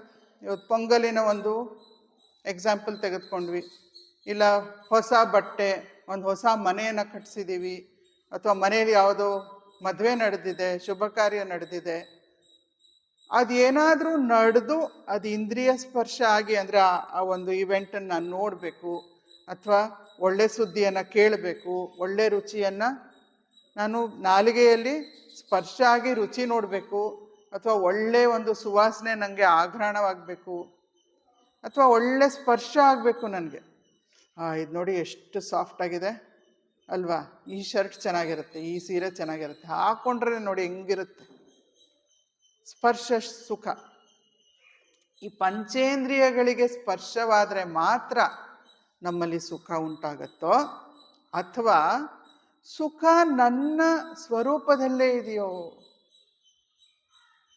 ಅನ್ನೋ ಒಂದು ಚರ್ಚೆ ಈ ಎರಡು ಉಪನಿಷತ್ನಲ್ಲೂ ನಡೆದಿದೆ, ಗುರು ಶಿಷ್ಯರ ಒಂದು ಸಂವಾದದ ಮೂಲಕ. ಅದರಿಂದ ನಾವು ಒಂದು ಸ್ವಲ್ಪ ತೆಗೆದುಕೊಂಡಿದ್ದೀವಿ, ನಮಗೆ ಎಷ್ಟು ಬೇಕು ಅಂತ ನಾವು ಅಷ್ಟು ತಗೊಂಡಿದ್ದೀವಿ. ಇಲ್ಲಿ ಒಂದು ಸಣ್ಣ ಕಥೆ. 3 ಜನ ಸ್ನೇಹಿತರು, ಸುಮಾರು 32, 33, 34 ಆ ಥರ ವರ್ಷಗಳು, 30 ಇನ್ ದೇರ್ 30s. ಅವ್ರು 3 ಜನ ಪಾರ್ಕಲ್ಲಿ ಭೇಟಿ ಆಗ್ತಾರೆ. ಅಲ್ಲಿ ಕೂತ್ಕೊಂಡು ಮಾತಾಡ್ತಾ ಇರ್ತಾರೆ. ಮಾತಾಡ್ತೀವಲ್ಲ ಲೋಕಾರೂಢಿ ಮಾತುಗಳು. ಸರಿ, ಒಬ್ಬ ಅಂತಾನೆ, ಏನಪ್ಪ ಈಗಿನ ಕಾಸ್ಟ್ ಆಫ್ ಲಿವಿಂಗ್ ಎಷ್ಟಾಗೋಗ್ಬಿಟ್ಟಿದೆ, ಏನು ಗೊತ್ತಾ, 1 ತಿಂಗಳು ಎಷ್ಟು ಖರ್ಚಾಗುತ್ತೆ ಹಿಡ್ತಾನೆ ಇರಲ್ವಲ್ಲ, ಬರೀ ಊಟ ತಿಂಡಿಗೆ ಎಷ್ಟು ಖರ್ಚಾಗುತ್ತೆ ಅಂತ ಹೇಳ್ತಾನೆ. ಸರಿ, ಅವನ ಪಕ್ಕದಲ್ಲಿರೋನು ಹೇಳ್ತಾನೆ, ಏನಪ್ಪ ಅಷ್ಟೊಂದು ಖರ್ಚಾಗತ್ತಾ? ಹೋಗಲಿ, ಒಂದು ಐಟಮ್ ತೊಗೊಳ್ಳೋಣ. ನಿಮ್ಮನೇಲಿ ಎಷ್ಟು ರೊಟ್ಟಿ, ಅವರೆಲ್ಲ ಒಂದು ಸ್ವಲ್ಪ ಹಳ್ಳಿ ಕಡೆಯಿಂದ ಬಂದವರು, ಇವಾಗ ಪಟ್ಟಣದಲ್ಲಿ ಚೆನ್ನಾಗಿ ಪ್ರಾಸ್ಪರಸ್ ಆಗಿದ್ದಾರೆ. ನಿಮ್ಮನೇಲಿ ಎಷ್ಟು ರಾಗಿ ರೊಟ್ಟಿ ತಿಂತೀರಪ್ಪ? ಒಂದು ದಿನದಲ್ಲಿ ಎಷ್ಟು ತಿಂತೀರ ರಾಗಿ ರೊಟ್ಟಿ ಹೇಳು ನೋಡೋಣ. ಸರಿ, ಇವನು ಈ ಚಿತ್ರದಲ್ಲಿ ನಾನು ಚಪಾತಿ ಹಾಕಿದ್ದೀನಿ, ನಂಗೆ ರಾಗಿ ರೊಟ್ಟಿ ಪಿಕ್ಚರ್ ಸಿಕ್ಕಿಲ್ಲ. ಓಕೆ, ಸೊ ಅವನು ಹೇಳ್ತಾನೆ, ಏನು ಒಬ್ರೊಬ್ರಿಗೆ ಒಂದು 2 ಆದರೂ ಬೇಡವಾ? ಅಷ್ಟಾದರೂ ತಿಂತೀವಲ್ವ, ನಮ್ಮನೇಲಿ 3 ಜನಕ್ಕೆ ಒಂದು 6 ರೊಟ್ಟಿ ಬೇಡವಾ ಅಂತ. ಅದಕ್ಕೆ 6 ರೊಟ್ಟಿ ಒಂದು ದಿನಕ್ಕೆ? ಯೂ ಯೂ ಯೂ ಯಾಕೆ, ನೀವೆಷ್ಟು ತಿಂತೀರಾ ಅಂತಾನೆ. ಅವನು ಹೇಳ್ತಾನೆ, ನಾವು ರೊಟ್ಟಿ ತಿನ್ನಲ್ಲಪ್ಪ, ನಾವು ಒಂದು ರೊಟ್ಟಿ ತಟ್ತೀವಿ ನಮ್ಮಲ್ಲಿ, ಆಮೇಲೆ ಅದನ್ನು ನೀರಲ್ಲಿ ತೊಳೆದು ಬಿಡ್ತೀವಿ. ಆ ತೊಳೆದ ತಕ್ಷಣ ಪಾತ್ರೆಯಲ್ಲಿ ನೀರನ್ನು ಕೂಡಿಸಿಟ್ಕೊಳ್ತೀವಿ, ಆ ನೀರು ಎಲ್ಲರೂ ಒಂದೊಂದು ಲೋಟ ಕುಡಿದು ಬಿಡ್ತೀವಿ, ಆಗೋಯ್ತು. ಒಂದು ರೊಟ್ಟಿ 1 ವಾರ ಬರುತ್ತಪ್ಪ ನಮ್ಮಲ್ಲಿ. ಅವ್ರ ವೆಯ್ಟ್ ಎಷ್ಟಿದ್ದಾರೆ ಕೇಳಬೇಡಿ ಅವ್ರ ಮನೇಲಿ. ಒಂದೊಂದು ರೊಟ್ಟಿ 1 ವಾರ ತೊಳಿತಾ ಕರಗ್ತಾ ಇರುತ್ತೆ. 1 ವಾರಕ್ಕೆ 1 ರೊಟ್ಟಿ ಖರ್ಚಾಗುತ್ತೆ ನಮ್ಮಲ್ಲಿ. ನಮಗೇನು ನಿಮ್ಮಷ್ಟೆಲ್ಲ ಖರ್ಚಾಗಲ್ಲಪ್ಪ ಊಟ ತಿಂಡಿಗೆ. ಅದಕ್ಕೆ 3ನೇವನು ಅಂತಾನೆ, 1 ರೊಟ್ಟಿ 1 ವಾರಕ್ಕ? ಅಯ್ಯೋ ಶಿವನೇ, ಮತ್ತು ನಿಮ್ಮಲ್ಲಿ ಹೆಂಗಪ್ಪ ತಿಂತೀರಾ? ನಾವಾ 1 ರೊಟ್ಟಿ ತಟ್ತೀವಿ, ಆಮೇಲೆ ನೀರಲ್ಲಿ ಅದರ ಪ್ರತಿಬಿಂಬ ತೋರಿಸ್ಬಿಡ್ತೀವಿ ಅಷ್ಟೆ. ಹಿಂಗೆ ಎಳೆದ್ಬಿಡ್ತೀವಿ, ನೀರಲ್ಲಿ ರಿಫ್ಲೆಕ್ಷನ್ ಬೀಳುತ್ತಲ್ಲ, ಆ ನೀರು 1 ಲೋಟ ಕುಡಿದ್ಬಿಡ್ತೀವಿ. 1 ತಿಂಗಳಿಗೆ 1 ರೊಟ್ಟಿ ಕೆಟ್ಟೋಗ್ಬಿಡುತ್ತೆ. ಆಮೇಲೆ ಅದನ್ನ ಬಿಸಾಕ್ಬಿಟ್ಟು ಹೊಸ ರೊಟ್ಟಿ ತಟ್ತೀವಿ. ನಮಗೇನಿಲ್ಲಪ್ಪ, ನಮ್ಗೆ ವಾಟರ್ ಬಿಲ್ ಸ್ವಲ್ಪ ಬರುತ್ತೆ ಅಷ್ಟೆ, ಫುಡ್ ಬಿಲ್ ಏನಿಲ್ಲ, ತುಂಬ ಕಡಿಮೆ. ಸೊ ಇದು ಒಂಥರ ನಮಗೆ ವಿಪರ್ಯಾಸ ಅಂತ ಅನ್ನಿಸ್ಬೋದು. ಇದೇನು ಈ ಥರ ಇರ್ತಾರ ಜನ? ಇದು ನಮ್ಮ ತಂದೆ ಫೇವ್ರೆಟ್ ಕತೆ. ನಮ್ಮ ತಂದೆ ಸುಕೃಷ್ಣಮೂರ್ತಿಯವರು ಈ ಕಥೆನ ಆಗಾಗ್ಗೆ ಲೆಕ್ಚರ್ಸಲ್ಲಿ ಹೇಳೋರು. ಇಲ್ಲಿ ನಾವು ಯಾಕೆ ತಗೊಂಡಿದ್ದೀವಿ ಈ ಕಥೆನ ಅಂತ ಹೇಳಿದ್ರೆ, ನಮಗೆ ಸಿಗುತ್ತಲ್ಲ, ನಾವು ಯಾವುದನ್ನು ಭಾಳ ಆನಂದಕರ ಅಂತ ಅಂದ್ಕೊಂಡಿದ್ದೀವಲ್ಲ, ಯಾವುದು ಹನಿ ಹನಿ ವಿಷಯಾನಂದ ಸಿಗುತ್ತಲ್ಲ ನಮಗೆ. ಮಸಾಲೆ ದೋಸೆ ಸುಖ, ಕಾಫಿ ಸುಖ, ಹೊಸ ಬಟ್ಟೆ ಸುಖ, ಒಂದು ಸಂಬಂಧದ ಸುಖ, ಮಗಳು ಅಪ್ಪ ಭೇಟಿ ಆದರೆ 1 ವರ್ಷ ಆದಮೇಲೆ ಹೆಂಗಿರುತ್ತೆ ಆನಂದ, ಆ ರೀತಿ ಎಲ್ಲ ನಮಗೆ ಆನಂದದ ಹನಿಗಳು ಸಿಗುತ್ತಲ್ಲ. ಆ ಆನಂದದ ಹನಿ, ಅದರ ಒಂದು ನೇಚರ್ ಹೇಗಿರುತ್ತೆ ಅಂತ ಇಲ್ಲಿ ಹೇಳ್ತಾ ಇದೆ ಉಪನಿಷತ್ತು. ಏನು ಹೇಳ್ತಾ ಇದೆ, ಒಂದು ಕನ್ನಡಿಯಲ್ಲಿ ನಿನ್ನ ಮುಖ ನೀನು ನೋಡ್ಕೊಂಡಿದ್ಯಾ. ಇವತ್ತು ಬರೋಕ್ಕೆ ಮುಂಚೆ ಎಲ್ಲ ನೋಡ್ಕೊಂಡಿದ್ದೀವ, ಕನ್ನಡಿ ಮುಂದೆ ನಿಂತ್ಕೊಂಡು ನಮ್ಮ ಮುಖ ನೋಡ್ಕೊಂಡ್ವಾ? ಇವಾಗ ನೋಡ್ಕೊಳ್ಳಿ ನೋಡೋಣ. ಈ ಕ್ಷಣ ಏನು ಆಚೆ ತೆಗಿಯೋಂಗಿಲ್ಲ, ಪಾಕೆಟ್ ಮಿರರ್ ಅದು ಇದು ತೆಗಿಕೂಡ್ದು. ಓಕೆ, ಈ ಕ್ಷಣ ನಿಮ್ಮ ಮುಖದ ಪ್ರತಿಬಿಂಬ ನೀವು ನೋಡ್ಕೋಬೋದಾ? ಹೆಂಗೆ ನೋಡ್ಕೋಬೋದು? ಮನಸ್ಸಲ್ಲ, ಫಿಸಿಕಲ್ ಆಗಿ ನಾನು ಹೇಳ್ತಿರೋದು. ಫಿಸಿಕಲ್ ಆಗಿ ನೋಡ್ಕೋಬೋದಾ? ಇನ್ನೊಬ್ಬರು ಕಣ್ಣಲ್ಲಿ ನೋಡ್ಬೋದು, ಯಾರೂ ಇಲ್ಲ ಪಕ್ಕದಲ್ಲಿ, ಹಂಗೆ ಅನ್ಕೊಳ್ಳಿ. ಸದ್ಯಕ್ಕೆ ಯಾರು ಇಲ್ಲ ಪಕ್ಕದಲ್ಲಿ. ಇವ್ರ ಪಾಪ ಲಕ್ಷ್ಮೀಶ ಅವ್ರ ಪಕ್ಕ ಯಾರೂ ಕೂತಿಲ್ಲ, ಅವ್ರು ಎಲ್ಲಿ ತಿರ್ಕೊಳ್ತಾರೆ? ಸಾರಿ, ಎಕ್ಸಾಂಪಲ್ ಅಷ್ಟೆ. ಸೊ ಯಾರೂ ಇಲ್ಲ, ಇನ್ನೊಬ್ರು ಕಣ್ಣಲ್ಲೂ ನೋಡೋಕ್ಕಾಗಲ್ಲ. ಡೀಟೇಲ್ಡ್ ಪ್ರತಿಬಿಂಬ ನನ್ನ ಮುಖದ ನಾನು ನೋಡಬೇಕು. ನನ್ನ ಕೂದಲು ಇವತ್ತು ಸರಿಯಾಗಿ ಎಲ್ಲೋ ಕೆದ್ರೋಗ್ಬಿಟ್ಟಿದ್ಯಾ ನೋಡ್ಕೋಬೇಕು ನಾನು. ಹೆಂಗೆ ನೋಡ್ಕೊಳ್ಳೋದು? ಸಾಧ್ಯ ಇಲ್ಲ. ಒಂದು ಕನ್ನಡಿ ಬೇಕು, ಒಂದು ರಿಫ್ಲೆಕ್ಟಿಂಗ್ ಸರ್ಫೇಸ್ ಬೇಕು. ಅದಿದ್ದರೆ ನಾನು ನೋಡ್ಕೋಬೋದು, ಅದಿಲ್ಲದೆ ಇದ್ದರೆ ನಾನು ನೋಡ್ಕೊಳಕ್ಕಾಗಲ್ಲ. ಯಾರೋ ಒಂದು ಕನ್ನಡಿ ಕೊಟ್ರಪ್ಪ, ಆ ಕನ್ನಡಿ ಎಲ್ಲ ಸೀಳೋಗ್ಬಿಟ್ಟಿದೆ, ಮೇಲೆಲ್ಲ ಗಲೀಜು, ಒರೆಸಿಲ್ಲ, ಕ್ಲೀನ್ ಮಾಡಿಲ್ಲ, ಅದರಲ್ಲಿ ಕಾಣಿಸುತ್ತಾ? ಚೆನ್ನಾಗಿ ಕಾಣಿಸಲ್ಲ, ಅಥವಾ ಕಾಣಿಸ್ದೇನೂ ಇರ್ಬೋದು ಭಾಳ ಗಲೀಜಾಗಿದ್ರೆ ಅಲ್ವಾ? ಸೊ ಈ ಆನಂದ ಇದೆಯಲ್ಲ, ಅದು ಆ ರೀತಿ ರಿಫ್ಲೆಕ್ಟೆಡ್, ನಮ್ಮದೇ ರಿಫ್ಲೆಕ್ಷನ್ ಇದ್ದಂಗೆ. ನಮ್ಮ ಸ್ವರೂಪ ನಾವು ನೋಡ್ಕೋಬೇಕಾದ್ರೆ ಒಂದು ಕನ್ನಡಿ ಉಪಯೋಗಿಸ್ತಾ ಇದ್ದೀವಿ ನಾವೆಲ್ಲ. ಯಾವ ಕನ್ನಡಿ ಉಪಯೋಗಿಸ್ತಾ ಇದ್ದೀವಿ? ಇಂದ್ರಿಯಗಳು, ಮನಸ್ಸು ಅನ್ನೋ ಕನ್ನಡಿ ಉಪಯೋಗಿಸ್ತಾ ಇದ್ದೀವಿ. ನೇರವಾಗಿ ನೋಡ್ಕೊಳ್ಳೋದನ್ನು ಮರ್ತ್ಬಿಟ್ಟಿದ್ದೀವಿ. ಮರ್ತ್ಬಿಟ್ಟು ಒಂದು ಕನ್ನಡಿಯನ್ನು ಬಳಸ್ತಾ ಇದ್ದೀವಿ. ಈ ಕನ್ನಡಿ ಅದರ ಕಂಡೀಷನ್ ಹೇಗಿದೆ ಅನ್ನೋದ್ರ ಮೇಲೆ ಹೋಗುತ್ತೆ. ಇವಾಗ ನನ್ನ ಮುಂದೆ ಯಾರೋ ಮಸಾಲೆ ದೋಸೆ ತಂದಿಟ್ರೆ, ನನಗೆ ಸಿಕ್ಕಾಪಟ್ಟೆ ನೆಗಡಿ ಆಗೋಗ್ಬಿಟ್ಟಿದ್ರೆ, ಮೂಗೆಲ್ಲ ಕಟ್ಕೊಂಬಿಟ್ಟಿದೆ, ನಾನು ಅದು ದೋಸೆ ಎಂಜಾಯ್ ಮಾಡ್ತೀನ? ಅದ್ರ ಘಮನೇ ಬರಲ್ವಲ್ಲ. ದೋಸೆ ಯಾರ್ದೋ ಮನೇಲಿ ಮಾಡ್ತಾಯಿದ್ರೆ ನಮಗೆ ಘಮ ಬರುತ್ತೆ. ನಾವು ಏನೂ ದುಡ್ಡು ಕೊಡದೆ ಫ್ರೀಯಾಗಿ ಎಂಜಾಯ್ ಮಾಡ್ತೀವಿ ಘಮ. ಹೋಟೆಲ್ ಮುಂದೆ ನಡ್ಕೊಂಡು ಹೋಗ್ಬೇಕಾದ್ರು ಅಷ್ಟೆ, ಅದಕ್ಕೆ ಚಾರ್ಜ್ ಮಾಡೋಕ್ಕಾಗಲ್ಲ ಯಾರಿಗೂ, ಘಮ ಫ್ರೀ ಅಲ್ವಾ? ಆದರೆ ಘಮ ಬರಲಿಲ್ಲ ಅಂದರೆ ವಿ ಡೋಂಟ್ ಎಂಜಾಯ್. ಅಥವಾ ನಾಲ್ಗೆಲ್ಲಿ ಒಂದು ಹುಣ್ಣಾಗೋಗಿತ್ತು, ಬಿ ಕಾಂಪ್ಲೆಕ್ಸ್ ಡೆಫಿಷಿಯನ್ಸಿ ಹುಣ್ಣಾಗ್ಬಿಟ್ಟಿದೆ, ಅವತ್ತು ಒಳ್ಳೆ ಮಸಾಲೆ ದೋಸೆ ಮನೇಲಿ ಮಾಡಿರ್ತಾರೆ, ನಂಗೆ ಬೇಡಮ್ಮ, ನಂಗೆ ಉರಿಯತ್ತೆ, ನಂಗೇನೋ ಒಂಚೂರು ಗಂಜಿ ಮಾಡಿಕೊಟ್ಬಿಡು. ಯಾಕೆ ಆಗಲ್ಲ? ಇಂದ್ರಿಯ ಕೆಲಸ ಮಾಡ್ತಿಲ್ಲ, ಸರಿಯಾಗಿ ಮಾಡ್ತಾ ಇಲ್ಲ. ಅಥವಾ ಏನೋ ಬ್ಯಾಡ್ ನ್ಯೂಸ್ ಬಂತು, ಮನಸ್ಸೇನಾಗತ್ತೆ? ಅಪ್ಸೆಟ್ ಆಗೋಗತ್ತೆ.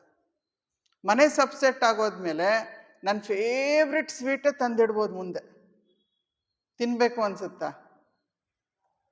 ಆ ಲೇಷತ ಸುಖನೂ ಬೇಡ ಆ ಟೈಮಲ್ಲಿ. ಮನಸ್ಸು ಸ್ವೀಕಾರ ಮಾಡೋದಿಲ್ಲ ಅದನ್ನು. ಸೊ ಮನಸ್ಸು, ಇಂದ್ರಿಯಗಳು ಒಳ್ಳೆ ಸ್ಥಿತಿಯಲ್ಲಿದ್ದರೆ ಮಾತ್ರ ನಮಗೆ ಅದು ಸಿಗುತ್ತೆ. ಅದು ಕೆಲಸ ಮಾಡ್ತಾ ಇರಬೇಕು. ಹೇಗೆ ನಮ್ಮ ಮುಂದೆ ಕನ್ನಡಿ ಇದ್ದರೆ ನಮಗೆ ಪ್ರತಿಬಿಂಬ ಕಾಣುತ್ತೆ, ಇಲ್ಲದೇ ಇದ್ರೆ ಕಾಣಿಸಲ್ಲ. ಕನ್ನಡಿ ಚೆನ್ನಾಗಿದ್ರೆ ಪ್ರತಿಬಿಂಬ ಕರೆಕ್ಟಾಗಿ ಕಾಣುತ್ತೆ, ಇಲ್ಲದೇ ಇದ್ರೆ ಕಾಣಿಸಲ್ವೋ, ಅದೇ ರೀತಿ ದಿಸ್ ಇಸ್ ರಿಫ್ಲೆಕ್ಟೆಡ್ ಹ್ಯಾಪಿನೆಸ್, ವಿಷಯಾನಂದ. ಅದು ಒಂದು ಪ್ರತಿಬಿಂಬಿತವಾದಂಥ ಬ್ರಹ್ಮಾನಂದ. ಡೈರೆಕ್ಟಾಗಿ ತಿನ್ನಕ್ಕೆ ಬದಲು ಹಿಂಗೆ ತಿನ್ನಿಸ್ತಾರೆ ಅಂತೀವಲ್ಲ, ಹಿಂಗೆ ತಿನ್ನಕ್ಕೆ ಬದಲು ಆ ರೀತಿ ಆಯ್ತಿದ್ದು. ಭಾಳ ಕಷ್ಟಪಟ್ಕೊಂಡು ಒಂದು ಡ್ರಾಪಿಗೆ ರಿಫ್ಲೆಕ್ಟೆಡ್ ಹ್ಯಾಪಿನೆಸ್ಗೆ ನಾವು ಕಷ್ಟಪಡ್ತೀವಿ. ಆದರೆ ಅದು ನಮಗೆ ಸಿಗಬೇಕು ಅಂದರೆ ಇವೆಲ್ಲ ಚೆನ್ನಾಗಿ ಕೆಲಸ ಮಾಡ್ತಿರ್ಬೇಕು, ಅದು ಪ್ರೆಸೆಂಟಾಗಿರಬೇಕು, ಆವಾಗ ನನಗೆ ಸಿಗತ್ತೆ. ಇಲ್ಲ ಅಂದರೆ ಅದೂ ಇಲ್ಲ. ಆ ಸಣ್ಣ ಹನಿ ಕೂಡ ನನಗೆ ಸಿಗೋದಿಲ್ಲ. ಸೊ ಇಲ್ಲಿ ಯಾಜ್ಞವಲ್ಕ್ಯರು ಜನಕರಾಜನಿಗೆ ಹೇಳ್ತಾ ಇದ್ದಾರೆ. ಅವ್ರು ಹೇಳ್ತಾರೆ, ಬ್ರಹ್ಮಾನಂದ ಅನ್ನೋದು ಸಂಪೂರ್ಣ ಒಂದು ಸಾಗರ. ಆ ಸಾಗರದಲ್ಲಿ ದ್ವೈತದ ಒಂದು ಸ್ವಲ್ಪ ಅಂಶನೂ ಇಲ್ಲ. ಸಬ್ಜೆಕ್ಟ್ ಆಬ್ಜೆಕ್ಟ್, ದೃಕ್ ದೃಶ್ಯ, ನಾನು ನೋಡ್ತಾ ಇದ್ದೀನಿ, ನೋಡೋದಕ್ಕೆ ಏನೋ ಇದೆ ಅನ್ನೋ ಒಂದು ಸ್ವಲ್ಪ ಲೇಷ ಕೂಡ ಇರೋದಿಲ್ಲ ಅದರಲ್ಲಿ. ಬರೀ ದೃಕ್ ಇರ್ತಾನೆ, ದೃಶ್ಯ ಇರೋದಿಲ್ಲ. ಅರಿವು ಮಾತ್ರ ಇರುತ್ತೆ, ನೋಡೋದಕ್ಕೆ ಏನೂ ಇರೋದಿಲ್ಲ. ಅದು ಯಾವಾಗ ಸಾಧ್ಯ? ಎಲ್ಲವೂ ಇಡೀ ಜಗತ್ತು ಬ್ರಹ್ಮಸ್ವರೂಪ ಅಂತ ನಮ್ಗೆ ಅರ್ಥ ಆದಾಗ, ಆಗ ಸಾಧ್ಯ. ಎರಡಿಲ್ಲ, ಇದು ಅದರ ಮ್ಯಾನಿಫೆಸ್ಟೇಷನ್ ಮಾತ್ರ ಅಂತ ನಮ್ಗೆ ಅರ್ಥ ಆದಾಗ ಸಾಧ್ಯ. ಸೊ ಇಲ್ಲಿ ಅವ್ರು ಹೇಳ್ತಾ ಇದ್ದಾರೆ, ಮಹಾರಾಜ ಇದು ನನ್ನ ಅಂತಿಮ ಬೋಧನೆ ನಿನಗೆ. ಏನದು ಬೋಧನೆ? ಎಲ್ಲರಿಗೂ ಇದೇ ಗುರಿ. ಯಾವುದು? ಬ್ರಹ್ಮಾನಂದನೇ ಗುರಿ. ಎಲ್ಲರಿಗೂ ಅದೇ ಗುರಿ. ನಾವೆಲ್ಲರೂ ಏನು ಮಾಡ್ತೀವೋ ಆನಂದಕ್ಕೋಸ್ಕರ ಮಾಡ್ತಾ ಇದ್ದೀವಿ ಇವತ್ತಿನವರೆಗೂ. ಅದು ಒಂದೇ ನಮ್ಮ ಮೋಟಿವೇಶನ್ ಫೋರ್ಸ್ ಇರೋದು. ಸೊ ಬ್ರಹ್ಮಾನಂದವೇ ಎಲ್ಲರಿಗೂ ಗುರಿ. ಇದೇ ಬಹಳ ಅತಿ ಉತ್ತಮವಾದಂಥ ಒಂದು ಆಶೀರ್ವಾದ. ಇದೇ ಎಲ್ಲದಕ್ಕಿಂತ ಉತ್ತಮವಾದ ನೆಲೆ ನಮಗೆ. ಇದೇ ಬಹಳ ಉನ್ನತವಾದ ಆನಂದದ ಸ್ಥಿತಿ ಅಂತ ಹೇಳಿಬಿಟ್ಟು ಕೊನೆ ಸಾಲಲ್ಲಿ ಏನು ಹೇಳ್ತಾ ಇದ್ದಾರೆ? ಈ ಪ್ರಪಂಚದಲ್ಲಿರುವಂಥ ಎಲ್ಲ ಸುಖಗಳನ್ನು ಒಟ್ಟಿಗೆ ಸೇರಿಸ್ಬಿಟ್ರೆ, ಎಷ್ಟೆಷ್ಟು ಜನ ಜೀವಿಗಳಿದ್ದಾರೆ ಎಲ್ಲ ಲೋಕಗಳಲ್ಲಿ. ಪ್ರಪಂಚ ಅಂತ ಹೇಳಿದ್ರೆ ಬರೀ ಭೂಮಿ ಅಲ್ಲ, ಎಲ್ಲ ಸೂಕ್ಷ್ಮ ಲೋಕಗಳಲ್ಲೂ ಇರುವಂಥ ಎಲ್ಲ ಜೀವಿಗಳ ಹನಿ ಹನಿ ಹನಿ ಆನಂದ. ನಾವು ಹನಿ ಹನಿ ಗೂಡಿದ್ರೆ ಹಳ್ಳ ಅಂತ ಹೇಳ್ತೀವಿ.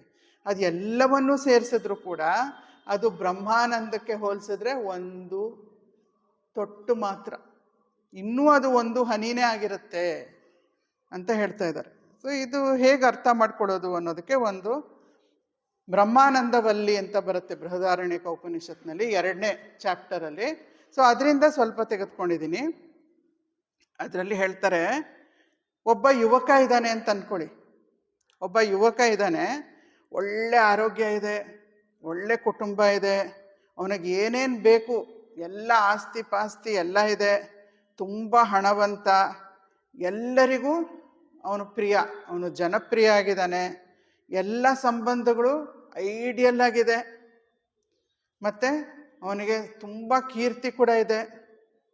ಅವನು ಪ್ರಪಂಚದ ಹಿ ಈಸ್ ದ ವರ್ಲ್ಡ್ ಪೋಟೆಂಟೇಟ್, ಭೂಮಿಗೆಲ್ಲ ಚಕ್ರವರ್ತಿ ಅವನೇ ಅಂತ ಅಂದ್ಕೊಳ್ಳಿ. ಅವನೇ ಭೂಮಿಗೆಲ್ಲ ಚಕ್ರವರ್ತಿ. ಆದರೂ ಯಾರು ಶತ್ರುಗಳಿಲ್ಲ ಅವನಿಗೆ. ಇಡೀ ಪ್ರಪಂಚದಲ್ಲಿ ಹುಡುಕಿದ್ರೆ ಒಂದು ಶತ್ರು ಸಿಗೋದಿಲ್ಲ ಅವನಿಗೆ. ಮತ್ತು ಯೌವನ ಇದೆ ಅವನ ಕಡೆ, ತುಂಬ ಶಕ್ತಿ ಇದೆ ಅವನಿಗೆ. ಅವನಿಗೆ ಅಧಿಕಾರ, ಏನು ಬೇಕೋ ಮಾಡ್ಬೋದು, ಅಧಿಕಾರ ಕೂಡ ಇದೆ ಅವನಲ್ಲಿ. ಅವನಲ್ಲಿ ಮನೋಶಕ್ತಿ ಕೂಡ ಇದೆ, ಅವನಿಗೆ ವಿದ್ವತ್ ಕೂಡ ಇದೆ, ಇವೆಲ್ಲ ಇದೆ. ಈಗಿನ ಕಾಲದಲ್ಲಿ ನಾವು ಯುವಕ ಅಥವಾ ಯುವತಿ ಅಂತ ಕೂಡ ಅನ್ಕೋಬೋದು. ಇವೆಲ್ಲ ಇದ್ದರೆ ಎಷ್ಟು ಆನಂದವಾಗಿರ್ಬೋದು. ನಮಗೂ ಇದೆ, ಆದರೆ ಏನೋ ಒಂದು ಕಡಿಮೆ ಅಂತ ಇದೆ ಮನಸ್ಸಲ್ಲಿ ಅಲ್ವಾ? ಅದೊಂದು ಸಂಬಂಧ ಚೆನ್ನಾಗಿದ್ದಿದ್ರೆ, ಇನ್ನೊಂದು ಸ್ವಲ್ಪ ಹಣ ಕೊಟ್ಬಿಟ್ಟಿದ್ರೆ ಭಗವಂತ. ನೋಡಿ, ಸ್ವಂತ ಮನೆ ಅಂತ ಒಂದಿರ್ಬೇಕ್ರಿ. ಏನೋ ಒಂದು ಹುಡುಕ್ತೀವಿ, ಸಿಗತ್ತೆ ಒಂದು ಸ್ವಲ್ಪ ಹುಡುಕು. ಎಲ್ಲರ ಜೀವನದಲ್ಲೂ ಎಲ್ಲರ ಮನೆ ದೋಸೆ ತೂತು ಅಂತ ಹೇಳ್ತೀವಿ. ಎಲ್ಲರ ಜೀವನದಲ್ಲೂ ಏನೋ ಒಂದು ನಮ್ಮ ಮನಸ್ಸಿನಲ್ಲಿ ಅದು ಹುಡುಕು ಅಂತ ಇರುತ್ತೆ. ಆ ಹುಡುಕು ಅನ್ನೋದು ಇರೋವರೆಗೂ ನಾನು ಸಂಪೂರ್ಣ ಅನ್ನೋ ಒಂದು ಭಾವನೆ ನನ್ನಲ್ಲಿ ಇರಲ್ಲ. ಇನ್ನೂ ಏನೋ I should acquire to become happy, I should become happy, I am not happiness, I have to become happy ಅನ್ನೋ ಒಂದು ಫೀಲಿಂಗ್ ಇದೆ. ಅದಕ್ಕೆ ಭವರೋಗ ಅಂತ ಕರಿತೀವಿ. I should become, the disease of becoming. ನಾನು ಯಶಸ್ವಿ ಆಗಬೇಕು, ನಾನು ಕೀರ್ತಿವಂತ ಆಗಬೇಕು, ನಾನು ಧನವಂತ ಆಗಬೇಕು, ನಾನು ಸಂತೋಷದ ವ್ಯಕ್ತಿ ಆಗಬೇಕು. So there is a gap. ಅದಿರೋವರೆಗೂ ನಮಗೆ ಶಾಶ್ವತವಾದ ಆನಂದ ಸಿಗೋದಿಲ್ಲ. ಇವನಿಗೆಲ್ಲ ಇದೆಯಲ್ಲ, ಅವನ ಮನಸ್ಸಿನಲ್ಲಿ ಎವ್ರಿಥಿಂಗ್ ಈಸ್ ಪರ್ಫೆಕ್ಟ್. ಆವಾಗ ಅವನಿಗೆ ಎಷ್ಟು ಆನಂದ ಇರ್ಬೋದು. ಇನ್ನೂ ಹಿ ಈಸ್ ನಾಟ್ ಅ ಬ್ರಹ್ಮಜ್ಞಾನಿ ನಮ್ಮ ಥರ. ಅವನಿಗೆ ಎಷ್ಟು ಆನಂದ ಇರ್ಬೋದು. ನಮಗೇನು ಅನಿಸುತ್ತೆ? We must be so happy. ಆ ಆನಂದ, ಅದನ್ನು ನಾವು ಇಲ್ಲಿ ಉಪನಿಷತ್ನಲ್ಲಿ ಏನು ಕರೀತಾರೆ, ಮನುಷ್ಯಾನಂದದ ಒಂದು ಯೂನಿಟ್. ಇವಾಗ ನಾನು ಏನಾದರೂ ಅಳಿಬೇಕಾದ್ರೆ ಇದು 1 centimetre, therefore this is 10 centimetres. ಇದು 1 ಅಡಿ, ಇದು 10 ಅಡಿ. ಈ ರೂಮ್ 10 ಅಡಿ ಇದೆ, ಈ ರೂಮು 15 ಅಡಿ ಇದೆ ಅಂತ ಅಳಿತೀವಲ್ವ. ಸೊ ಅಳಿಬೇಕಲ್ಲ ಬ್ರಹ್ಮಾನಂದ. ನಾವು ಅರ್ಥ ಮಾಡ್ಕೋಬೇಕಾದ್ರೆ ಒಂದು ಅಳತೆ ಮಾಡ್ಬೇಕು ತಾನೆ. ಸೊ ಅಳತೆ ಮಾಡೋಕ್ಕೆ ಶುರು ಮಾಡಿದ್ದಾರೆ ಅವರು. ಏನು ಅಳತೆ ಮಾಡ್ತಾ ಇದ್ದಾರೆ? ಮೊದಲನೇ ಯೂನಿಟ್ ಡಿಫೈನ್ ಮಾಡ್ತಾ ಇದ್ದಾರೆ. 1 ಮನುಷ್ಯಾನಂದ ಅಂದರೆ 1 ಮನುಷ್ಯಾನಂದ 1 ಅಡಿ ಅಂದಂಗೆ. ಅಂದರೆ ಏನು? ಎಲ್ಲವೂ ಇರುವಂತಹ ಯುವಕನ ಆನಂದ ಎಷ್ಟಿರುತ್ತೆ, that is 1 human bliss unit, ಅಥವಾ 1 ಮನುಷ್ಯಾನಂದದ ಯೂನಿಟ್ ಅದು ಅಂತ ಹೇಳ್ತಾ ಇದ್ದಾರೆ. ಮತ್ತೆ ಇಂಥ 10 ಯೂನಿಟ್ ಇಟ್ಕೊಂಡ್ರೆ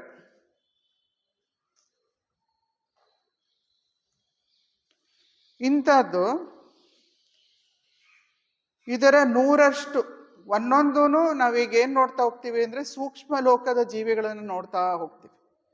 ಯಾಕಂದರೆ ನಾವೇನು ಅಂದ್ಕೊಂಡಿದ್ದೀವಿ, ನಾನು ಸ್ವರ್ಗ ಲೋಕಕ್ಕೆ ಹೋದರೆ ಇನ್ನೂ ಸುಖವಾಗಿರ್ತೀನಿ, ಅದಕ್ಕೋಸ್ಕರ ಎಷ್ಟೊಂದು ಯಾಗ ಯಜ್ಞಗಳು ಮಾಡ್ತೀವಿ, ಪುಣ್ಯವನ್ನು ಗಳಿಸ್ಕೊಳ್ತೀವಿ, ಸತ್ತಾಗ ನಾನು ಸ್ವರ್ಗಕ್ಕೆ ಹೋಗಬೇಕು. ಅಂದರೆ ಸ್ವರ್ಗಲೋಕದ ಜೀವಿ ನನಗಿಂತ ಆನಂದವಾಗಿರ್ತಾನೆ, ಮನುಷ್ಯ ಲೋಕದ ಜೀವಿಗಿಂತ ಆನಂದವಾಗಿರ್ತಾನೆ. ಅವನಿಗಿಂತ ಉನ್ನತ ಮಟ್ಟದ ಲೋಕಕ್ಕೆ ಹೋದರೆ ಅವನು ಇನ್ನೂ ಆನಂದವಾಗಿರ್ತಾನೆ ಅಂತ ನಮ್ಮ ಆಸೆಯನ್ನು ಅಲ್ಲಿ ಇಟ್ಕೊಳ್ತಾ ಇದ್ದೀವಿ ನಾವು. ಎಷ್ಟೋ ಜನ, ಇಲ್ಲಿರೋರು ಅಂತಲ್ಲ, ಎಷ್ಟೋ ಜನ ಹಾಗೆ ಇಟ್ಕೊಳ್ತೀವಿ. ಸೊ ಅದನ್ನು ಇವರು ಎಕ್ಸ್ಪ್ಲೇನ್ ಮಾಡ್ತಾ ಇದ್ದಾರೆ. ಮುಂದಿನ ಲೋಕ ಒಂದು ಗಂಧರ್ವ ಲೋಕ ಅಂತ ಇಟ್ಕೊಳ್ಳೋಣ. ಗಂಧರ್ವ ಲೋಕ ಅಂದರೆ ಅಪ್ಸರೆಯರು. ಗಂಧರ್ವ ಅಂದರೆ ಅಪ್ಸರೆಯ ಸ್ಪೌಸ್ ಅಂತ ಹೇಳ್ಬೋದು, ಗಂಡ. ರಂಭಾ, ಊರ್ವಶಿ ಅವರಿಗೆ ಗಂಡಂದ್ರಿದ್ರೆ ಮೇಲ್ ಅಪ್ಸರಾಸ್ ಆರ್ ಕಾಲ್ಡ್ ಗಂಧರ್ವಾಸ್. ಅವರು ಜೊತೆಗೆ ದೇ ಆರ್ ಮ್ಯೂಸಿಕಲ್ ಬೀಯಿಂಗ್ಸ್, ಭಾಳ ಸೊಗಸಾದ ಒಂದು ಸಂಗೀತವನ್ನು ನುಡಿಸ್ತಾರೆ ಅಥವಾ ಹಾಡ್ತಾರೆ. ನಮಗೆ ಸಂಗೀತ ಬಂದಿರೋದು ಗಂಧರ್ವರಿಂದ ಅಂತ, ಗಂಧರ್ವ ವಿದ್ಯೆ ಅಂತ ಕರೀತಾರೆ ಸಂಗೀತ, ನೃತ್ಯ ಅದನ್ನೆಲ್ಲ. ಸೊ ಗಂಧರ್ವರು ಇನ್ನೂ ಸ್ವಲ್ಪ ಸೂಕ್ಷ್ಮ ಲೋಕ. ಅವರು ಇಂದ್ರನ ಆಸ್ಥಾನದಲ್ಲಿ ಡ್ಯಾನ್ಸ್ ಮಾಡ್ತಾರೆ, ಇಂದ್ರನ ಆಸ್ಥಾನದಲ್ಲಿ ಹಾಡ್ತಾರೆ. ಸೂಕ್ಷ್ಮ ಜೀವಿಗಳು. ಸೂಕ್ಷ್ಮ ಜೀವಿಗಳು ಅಂದ ತಕ್ಷಣ ಅವ್ರ ಮೋರ್ ಎಕ್ಸ್ಪ್ಯಾಂಡೆಡ್ ಸ್ಟೇಟ್, ಸಟಲ್ ಆಗಿರ್ತಾರೆ, ಸೂಕ್ಷ್ಮವಾದಂಥ ಮ್ಯಾಟರಿಂದ ಆಗಿರುತ್ತೆ. They will be more expansive. So ಅವರಿಗೆ ಹೆಚ್ಚು ಗುಣಗಳಿರುತ್ತೆ ನಮಗಿಂತ. ಆ ಸೂಕ್ಷ್ಮ ಲೋಕಕ್ಕೆ ಹೋಗಬೇಕು ಅಂದರೆ ಚಿತ್ತಶುದ್ಧಿ ಆಗಿರಬೇಕು ಸಾಕಷ್ಟು, ಮತ್ತು ಪುಣ್ಯವನ್ನು ಗಳಿಸ್ಕೊಂಡಿರ್ಬೇಕು. ಅಲ್ಲಿ ಆ ಲೋಕಕ್ಕೆ ಹೋದರೆ ಹೆವೆನ್ಲಿ ಕಂಫರ್ಟ್ಸ್, ಬೇಕಿರೋದೆಲ್ಲ ಸಿಗುತ್ತೆ, ಬೇಕಾದಾಗ ಬೇಕಿರೋದೆಲ್ಲ ಸಿಗುತ್ತೆ. ಎಲ್ಲಿವರೆಗೂ? ಪುಣ್ಯದ ಕರೆನ್ಸಿ ಇರೋವರೆಗೂ. ಆಮೇಲೆ ಮತ್ತೆ ಬರಬೇಕು ಭೂಲೋಕಕ್ಕೆ. ಪುಣ್ಯದ ಕರೆನ್ಸಿ ಖರ್ಚಾಗೋದ್ರೆ ನಡಿಯಪ್ಪ, ವೀಸಾ ಫಿನಿಶ್ಡ್, ಎಕ್ಸ್ಪೈರ್ಡ್ ಕಳಿಸ್ತಾ ಇರ್ತಾರೆ.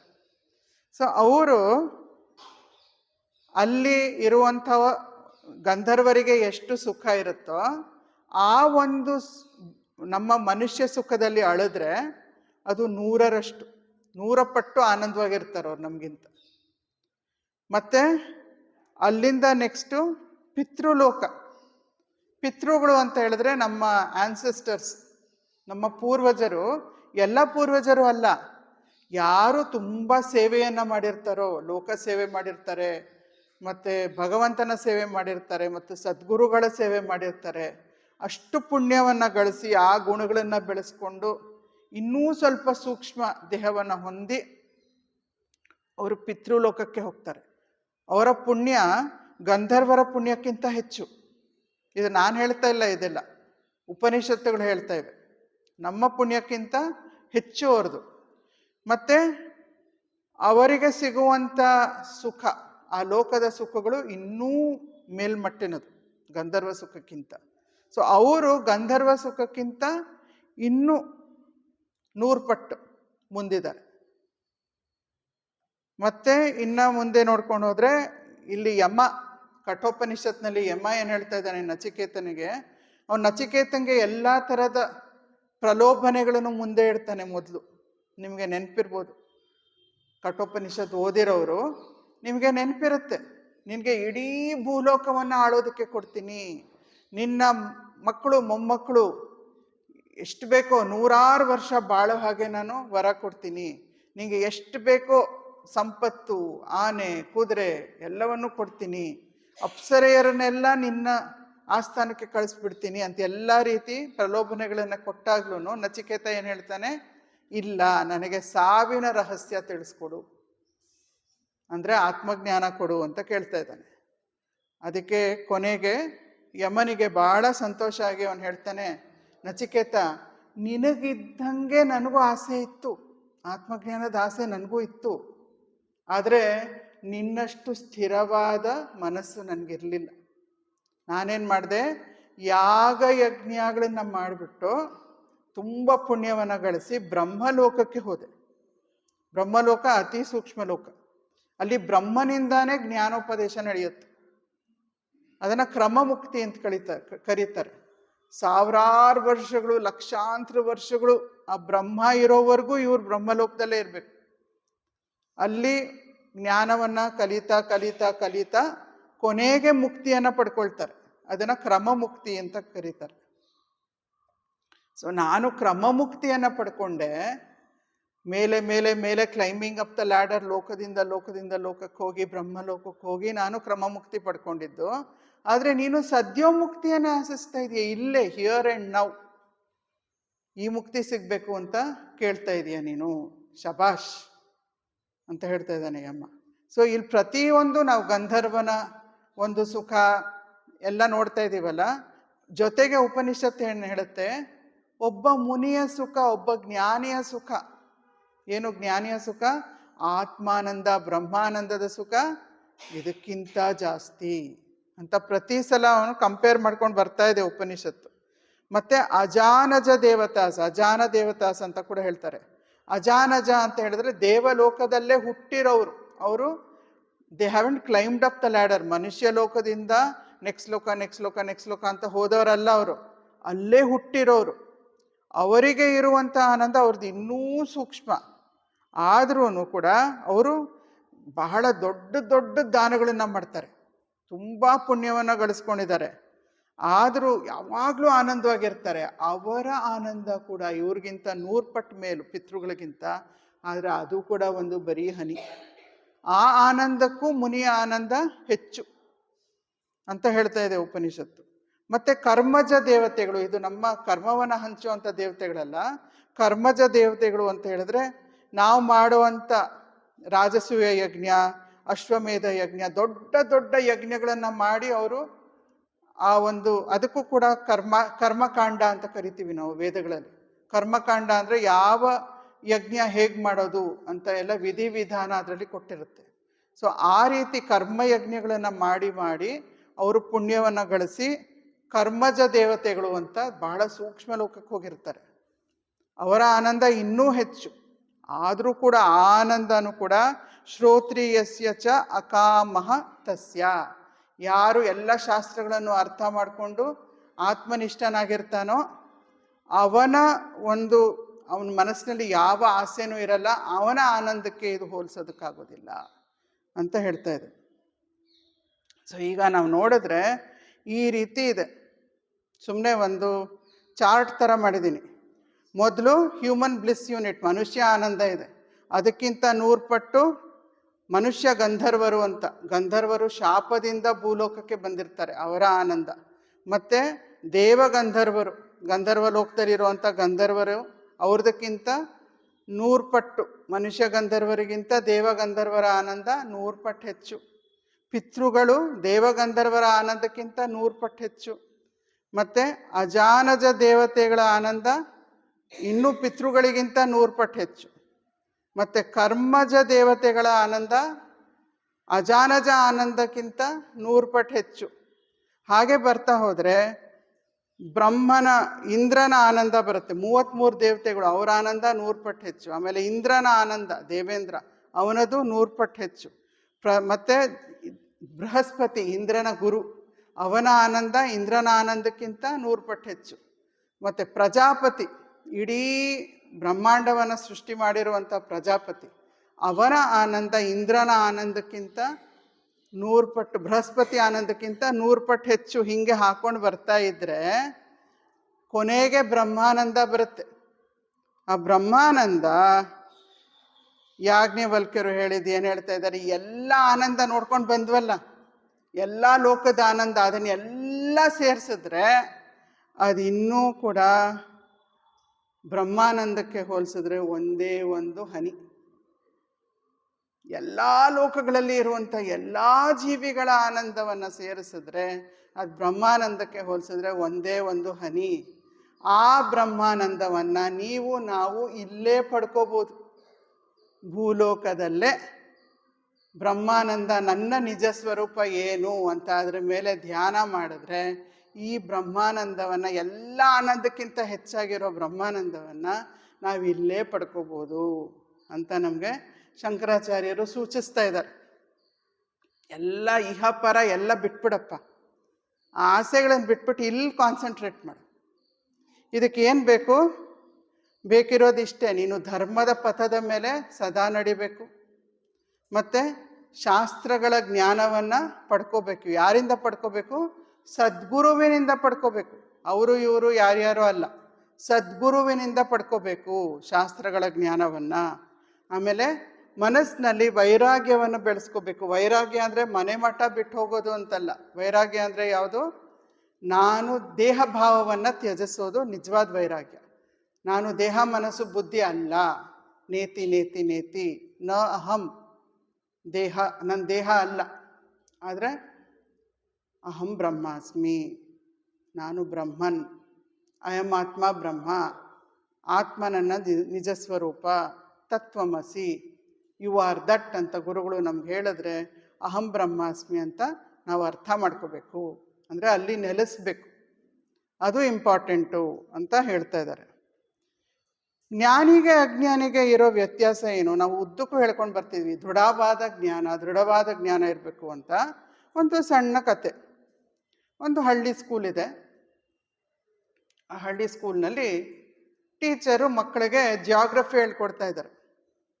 ಸೊ ಒಂದು ಗ್ಲೋಬ್ ಇಟ್ಕೊಂಡು, ನೋಡಿ ಇಲ್ಲಿ ನೋಡಿ, ಇದು ಭಾರತ ಇಲ್ಲಿ ಬರುತ್ತೆ, ಇಲ್ಲಿ ಅಮೇರಿಕಾ ಬರುತ್ತೆ, ಇಲ್ಲಿ ಇಂಗ್ಲೆಂಡ್ ಬರುತ್ತೆ, ಇಲ್ಲಿ ದೊಡ್ಡ ಅರೇಬಿಯನ್ ಸಿ ಬರುತ್ತೆ ಅಂತೆಲ್ಲ ತೋರಿಸ್ತಾ ಇದ್ದಾರೆ ಗ್ಲೋಬಲ್ಲಿ. ಆಗ ಒಬ್ಬ ಹುಡುಗನಿಗೆ ಒಂದು ಯೋಚನೆ ಬರುತ್ತೆ, ಮಿಸ್ ಮಿಸ್ ಮಿಸ್ ಭೂಮಿ ತೂಕ ಎಷ್ಟು? ನೀವು ಗ್ಲೋಬ್ ನನ್ನ ಕೈಯಲ್ಲಿ ಹಿಡಿಸ್ತಾ ಇದ್ದೀರಲ್ಲ, ನಾನು ಗ್ಲೋಬ್ ಏನೋ ಹಿಡ್ಕೊಂಡ್ಬಿಡ್ತೀನಿ. ನಿಜವಾದ ತೂಕ, ನಮ್ಮ ಇಡೀ ಬ್ರಹ್ಮಾಂಡದ ತೂಕ ಎಷ್ಟು? ಭೂಲೋಕದ ತೂಕ. ಅವ್ರಿಗೆ ಗೊತ್ತಿಲ್ಲ, ಅದು ಪ್ರಿಪ್ರೇಷನ್ ಮಾಡ್ಕೊಂಡು ಬಂದಿಲ್ಲ, ಅವತ್ತಿನ ಪಾಠ ಅದು ಅಲ್ವೇ ಅಲ್ಲ. ಅವ್ರ ತಲೆಗೆ ಯಾವತ್ತೂ ಆ ಯೋಚನೆ ಬಂದಿಲ್ಲ. ಟೀಚರ್ ತಲೆಗೆ, ಟೀಚರ್ಗೆ ಒಂದು ಬ್ರಹ್ಮಾಸ್ತ್ರ ಇರುತ್ತೆ. ನಾನು ಟೀಚರ್, ನಾವೇನು ಮಾಡ್ತೀವಿ, ಸ್ಟೂಡೆಂಟು ನಮ್ಗೆ ಗೊತ್ತಿಲ್ಲದೆ ಇರೋ ಕ್ವೆಶ್ಚನ್ ಕೇಳಿಬಿಟ್ರೆ, ನಿಮ್ಗೆ ಹೋಮ್ವರ್ಕ್ ಎಲ್ಲರೂ ರಿಸರ್ಚ್ ಮಾಡ್ಕೊಂಡು ಬನ್ನಿ, ರೆಫರ್ ಮಾಡ್ಕೊಂಡು. ನೆಕ್ಸ್ಟ್ ಕ್ಲಾಸಲ್ಲಿ ನಾನು ಇದೇ ಕ್ವೆಶ್ಚನ್ ಕೇಳ್ತೀನಿ. Very good question is, excellent question. Okay, note down, ಎಲ್ಲರೂ ಬರ್ಕೊಳ್ಳಿ. ಭೂಲೋಕದ ಭೂಮಿಯ ತೂಕ ಎಷ್ಟು ಬರ್ಕೊಳ್ಳಿ. ನಾಳೆ ಆನ್ಸರ್ ತರಬೇಕಾಯ್ತಾ? ಹೋದ್ರು. ಟೀಚರ್ಗೆ ಗೊತ್ತಿಲ್ಲ. ಈಗೇನು ಮಾಡೋದು? ಲೈಬ್ರರಿ, ಆಗೆಲ್ಲ ಇಂಟರ್ನೆಟ್ ಇಲ್ಲ, ಗೂಗಲ್, ಆಸ್ಕ್ ಗೂಗಲ್ ಇಲ್ಲ. ನಾವೆಲ್ಲ ಫೋನಲ್ಲಿ ಸುಮ್ಮನೆ ಆಸ್ಕ್ ಗೂಗಲ್ ಮಾಡಿದ್ರೆ ನಮ್ಗೆ ಆನ್ಸರ್ ಸಿಕ್ಬಿಡುತ್ತೆ. ಇಲ್ಲ, ಹೋಗ್ಬೇಕು ಲೈಬ್ರರಿಯಲ್ಲಿ ರೆಫರ್ ಮಾಡಿದ್ರು. ಮಕ್ಕಳು ಮನೆಗೆ ಹೋಗ್ಬಿಟ್ಟು ಎಲ್ಲರನ್ನೂ ಕೇಳ್ತಾರೆ, ಇರೋ ಪುಸ್ತಕ ನೋಡ್ತಾರೆ. ಮಕ್ಳಿಗೆ ಪಾಪ ಸಿಕ್ಕಲಿಲ್ಲ. ಟೀಚರ್ ಸ್ಕೂಲ್ ಲೈಬ್ರರಿ ಏನೋ ಒಂದು ಸ್ವಲ್ಪ ಇದೆ, ತುಂಬ ಇಲ್ಲ ಅಂತೂ ಕೂತ್ಕೊಂಡು ನೋಡಿದ್ರು. ರಾತ್ರಿ ಎಲ್ಲ ನೋಡಿದ್ದಕ್ಕೆ ಒಂದು ಬುಕ್ಕಲ್ಲಿ ಆನ್ಸರ್ ಸಿಕ್ತು. ಬಹಳ ಸಂತೋಷ ಆಗೋಯ್ತು ಅವ್ರು. ಸರಿ, ಮಾರನೇ ದಿನ ಬಂದ್ಬಿಟ್ಟು, ಯಾರು ನೋಡ್ಕೊಂಡು ಬಂದ್ರಿ ಆನ್ಸರು ಅಂತ. ಮ್ಯಾಮ್ ಎಲ್ಲ ಕಡೆ ಹುಡುಕಿದ್ವಿ, ಎಲ್ಲೂ ಸಿಕ್ಕಲಿಲ್ಲ ಮಿಸ್.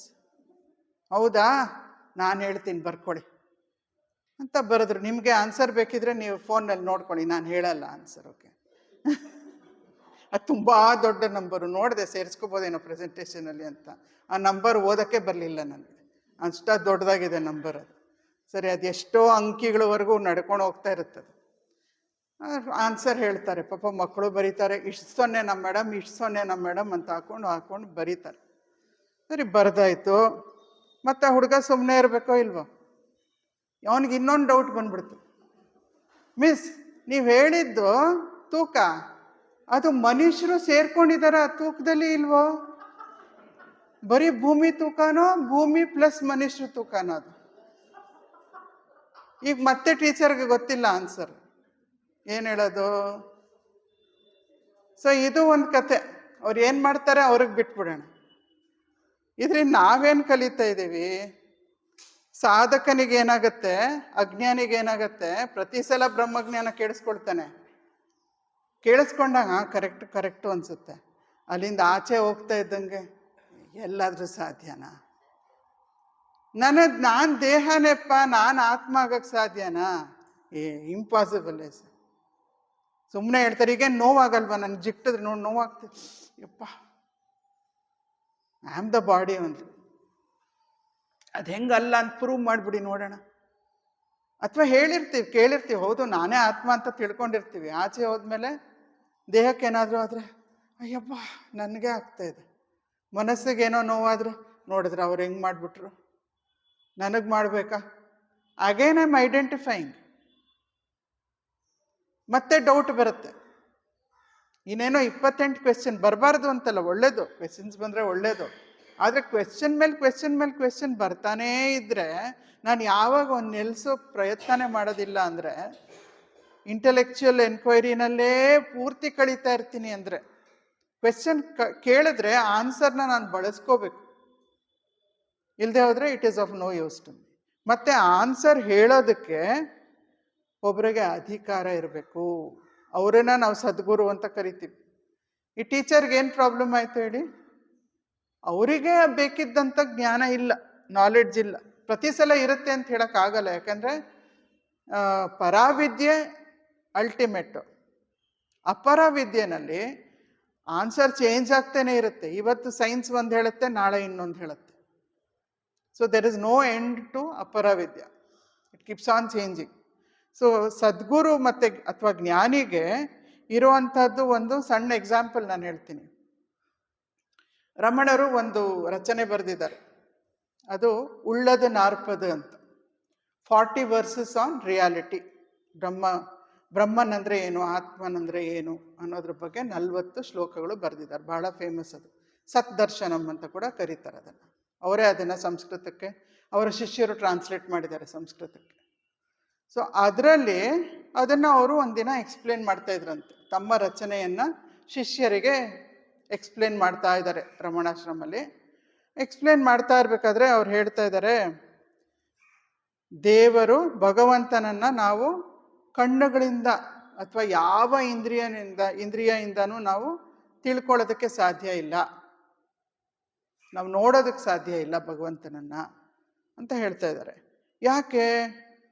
ಯಾಕೆ ಅಂದರೆ ನಾನೇ ಭಗವಂತ, ನನ್ನ ಆತ್ಮನೇ ಬ್ರಹ್ಮಸ್ವರೂಪ, ನಾನು ಬೇರೆ ಅಲ್ಲ, ಭಗವಂತ ಬೇರೆ ಅಲ್ಲ. ಯಾವಾಗ? ನನ್ನ ಎಸೆನ್ಷಿಯಲ್ ನೇಚರ್ನಲ್ಲಿ, ನನ್ನ ಸ್ವರೂಪ ಲಕ್ಷಣ ಅದು. ಭಗವಂತನಿಗೂ ನನಗೂ ವ್ಯತ್ಯಾಸ ಇಲ್ಲ, ಆದರೆ ಅದು ನನಗೆ ಕಾಣಿಸ್ತಾ ಇಲ್ಲ ಅಷ್ಟೆ. ಈಗ ಸದ್ಯಕ್ಕೆ ನನಗೆ ಕಾಣಿಸ್ತಾ ಇಲ್ಲ, ಅದನ್ನು ನಾವು ಅಜ್ಞಾನ ಅಂತೀವಿ. ಜ್ಞಾನಿಗೆ ಅದು ಗೋಚರ ಆಗ್ತಾ ಇದೆ, ಅದನ್ನು ಅವರು ಜ್ಞಾನಿ ಅಂತ ನಾವು ಕರಿತೀವಿ. ಸೊ ಇದು ಇಂದ್ರಿಯ ಜ್ಞಾನ ಅಲ್ಲ ಅಂತ ಹೇಳ್ತಾ ಇದ್ದಾರೆ ಅವರು. ನೋಡೋದಕ್ಕೆ ಸಾಧ್ಯ ಇಲ್ಲ ಭಗವಂತನನ್ನು. ಭಗವಂತ ನೀನೇ. To see God is to be God. ದ್ವೈತ ಇರ್ಕೂಡ್ದು. ದ್ವೈತ ಇದ್ದರೆ ಇಟ್ ಇಸ್ ನಾಟ್ ಅಲ್ಟಿಮೇಟ್ ಜ್ಞಾನ. ಅದ್ವೈತ ಅದೇ ಆದಾಗ ಇನ್ನೇನು ತಿಳ್ಕೊಳ್ಳೋದಕ್ಕೆ ಮಿಕ್ಕಿರಬಾರ್ದು. ಅದು ಅದ್ವೈತದ ಸ್ಥಿತಿ. ನಾನೇ ಅದಾಗಿರ್ತೀನಿ. ಸೊ ಇಲ್ಲಿ ಅವ್ರು ಹಂಗೆ ಹೇಳಿದ ತಕ್ಷಣ ದಂಡಪಾಣಿ ಸ್ವಾಮಿ ಅಂತ ಅವ್ರ ಅಟೆಂಡೆಂಟ್ ಒಬ್ಬ ಇದ್ದ. ಅವನಿಗೆ ಸ್ವಲ್ಪ ಧೈರ್ಯ ಜಾಸ್ತಿ ಭಗವಾನ್ ಜೊತೆ ಮಾತಾಡೋದ್ರಲ್ಲಿ. ಬೇರೆಯವ್ರು ಕೇಳೋಕ್ಕೆ ಹೆದರುವಂಥ ಕ್ವೆಶನ್ಸ್ ಎಲ್ಲ ಕೇಳ್ಬಿಡೋನು. ಅದಕ್ಕೆ ಅವನು ಕೇಳ್ತಾನೆ, ಭಗವಾನ್ ಇದು ನಿಮ್ಮ ಅನುಭವನಾ, ನಿಮ್ಮ ಸ್ವಂತ ಅನುಭವದಿಂದ ನೀವು ಇದನ್ನು ಹೇಳ್ತಾ ಇದ್ದೀರೋ ಅಥವಾ ಪುಸ್ತಕದಲ್ಲಿ ಬರೆದಿದೆ ಅಂತ ಹೇಳ್ತಾ ಇದ್ದೀರೋ? ಧೈರ್ಯ ಬೇಕಲ್ಲ ಹತ್ರ ಕ್ವೆಶನ್ ಕೇಳಬೇಕಾದ್ರೆ ಗುರುಗಳನ್ನು. ಅದಕ್ಕೆ ರಮಣರು ಅವರನ್ನು ನೋಡ್ತಾ, ಹಾಗಿಲ್ಲದೆ ಇದ್ದರೆ ನನಗಿದನ್ನು ಹೇಳೋ ಅಂಥ ಧೈರ್ಯ ಇರ್ತಿತ್ತಪ್ಪ. ನನ್ನ ಸ್ವಂತ ಅನುಭವ, ಅದರಿಂದ ನಾನು ಹೇಳ್ತಾ ಇದ್ದೀನಿ. ರಮಣರನ್ನ ಏನು ಪ್ರಶ್ನೆ ಕೇಳಿದ್ರು ಅವ್ರಿಗೆ ಉತ್ತರ ಇರೋದು ಅದಕ್ಕೆ. ಅಥವಾ ಯಾವ ಸದ್ಗುರುಗಳನ್ನು ನಾವು ತೆಗೆದುಕೊಂಡ್ರು ಹಾಗೆ. ಯಾಕೆ? ಅವರು ಬ್ರಹ್ಮನಿಷ್ಠರಾಗಿರ್ತಾರೆ, ಶ್ರೋತ್ರಿಯರಾಗಿರ್ತಾರೆ, ಅಂದರೆ ಶಾಸ್ತ್ರವನ್ನು ತಿಳ್ಕೊಂಡಿರ್ತಾರೆ, ಜೊತೆಗೆ ಬ್ರಹ್ಮನಿಷ್ಠರಾಗಿರ್ತಾರೆ. ಅವರು ಆ ಸ್ಥಿತಿಯಲ್ಲೇ ಸದಾ ನೆಲೆಸಿರ್ತಾರೆ. Therefore, they have all the answers. So ಒಬ್ಬ ಸದ್ಗುರುವಿನ ಗೈಡೆನ್ಸ್ ಇರಬೇಕು. ಸೊ ಈಗ ಕೊನೆಯದಾಗಿ ಮತ್ತೆ ಈ ಶ್ಲೋಕವನ್ನು ನೋಡೋಣ, ನಮಗೆ ಅರ್ಥ ಆಗಿದೆಯಾ ಇಲ್ವಾ ಅಂತ. ಇದರಲ್ಲಿ ಏನು ಹೇಳಿದ್ರು? ಬ್ರಹ್ಮನ್ ಅನ್ನೋದು ಒಂದು ಸಾಗರ, ಬ್ರಹ್ಮಾನಂದ ಅನ್ನೋದು ಒಂದು ಆನಂದದ ಸಾಗರ. ಇದರಲ್ಲಿ ಒಂದು ಸಣ್ಣ ಹನಿಯಲ್ಲಿ ಹನಿ, ಅದರಿಂದ ಇಂದ್ರನು ತೃಪ್ತನಾಗ್ತಾನೆ. ಆ ಬ್ರಹ್ಮಾನಂದ, ಬ್ರಹ್ಮನ ಮೇಲೆ ಸದಾ ಮನಸ್ಸನ್ನು ಇಟ್ಟು ಧ್ಯಾನ ಮಾಡ್ತಾ ಇರುವಂಥ ಮುನಿ, ಅವನು ಸದಾ ಸಂತೃಪ್ತನಾಗಿರ್ತಾನೆ. ಯಾಕೆ? ಅವನ ಮನಸ್ಸು ಶಾಂತವಾಗಿರುತ್ತೆ, ಮೌನವಾಗಿರುತ್ತೆ. ಅವನು ಗಲಿತ ಧೀಹಿ, ಅದರೊಳಗಡೆನೆ ತನ್ನ ಮನಸ್ಸು ಮುಳುಗಿ ಕರಗಿ ಬೆರೆತು ಹೋಗ್ಬಿಟ್ಟಿದೆ. ನಾವು ಇಲ್ಲಿ ಇದು ಮಾಡೋ ಬ್ರಹ್ಮ ಯಾವುದೋ ಒಂದು ಪೂಜೆ ಮಾಡ್ತೀವಲ್ಲ ದಿನಾಗಲೂ, ಜ್ಯೋತಿ ಪೂಜೆ ಮಾಡ್ತೀವಲ್ಲ, ಭಾರತ್ ಸಮಾಜ್ ಪೂಜೆ. ಆ ಭಾರತ್ ಸಮಾಜ್ ಪೂಜೆಯಲ್ಲಿ ಒಂದು ಭಾಗದಲ್ಲಿ ನಾವೇನು ಮಾಡ್ತೀವಿ, ಒಂದು ಬತ್ತಿಯನ್ನು ತೆಗೆದು ಇನ್ನೊಂದು ಬತ್ತಿಯ ಜೊತೆ ಸೇರಿಸ್ಬಿಡ್ತೀವಿ. ಬತ್ತಿ ಬೇರೆ ಬೇರೆ ಇರ್ಬೋದು, ಅಗ್ನಿ ಏನಾಗತ್ತೆ, ಜ್ಯೋತಿ ಏನಾಗತ್ತೆ, ಬೆರ್ತು ಹೋಗ್ಬಿಡುತ್ತೆ. ಇದರ ಸಂಕೇತನೇ ಅದು. ವ್ಯಕ್ತಿ ಆದವನು ಈಗ ಸಮಷ್ಟಿಯಲ್ಲಿ ಸೇರೋಗ್ಬಿಟ್ಟ. ಅಂದ್ರೆ ಬ್ರಹ್ಮಜ್ಞಾನಿ ತನ್ನ ವ್ಯಕ್ತಿತ್ವವನ್ನ ಬ್ರಹ್ಮಾನಂದ ಸಾಗರದಲ್ಲಿ ಕರಗಿಸ್ಬಿಟ್ಟ. He is not separate anymore. So ಇಲ್ಲಿ ಏನಾಗ್ತಾ ಇದೆ, ಅಂಥ ಒಬ್ಬ ಮುನಿಯ ಚಿತ್ತ ಬ್ರಹ್ಮನ್ನಲ್ಲೇ ಕರಗೋಗ್ಬಿಟ್ಟು, ಅದರಲ್ಲೇ ಬೆರ್ತು ಹೋಗ್ಬಿಟ್ಟು, ಹಿ ಹ್ಯಾಸ್ ಐಡೆಂಟಿಫೈಡ್ ವಿತ್ ಬ್ರಹ್ಮನ್.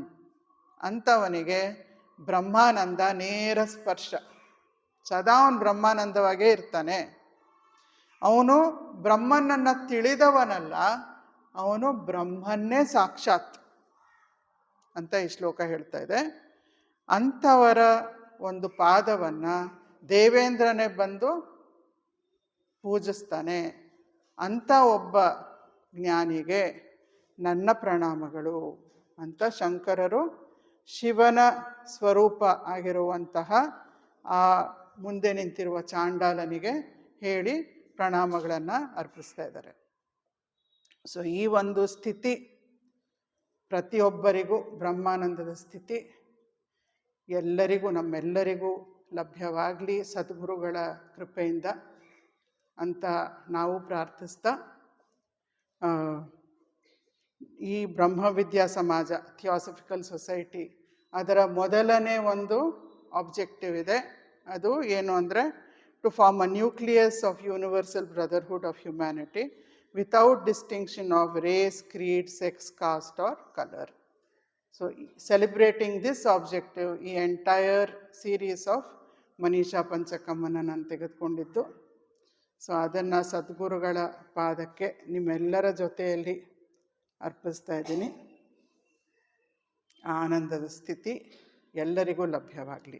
ಒಂದು ನಿಮಿಷ ಕಣ್ಣನ್ನು ಮುಚ್ಕೊಂಡು, ಒಂದೇ ಒಂದು ನಿಮಿಷ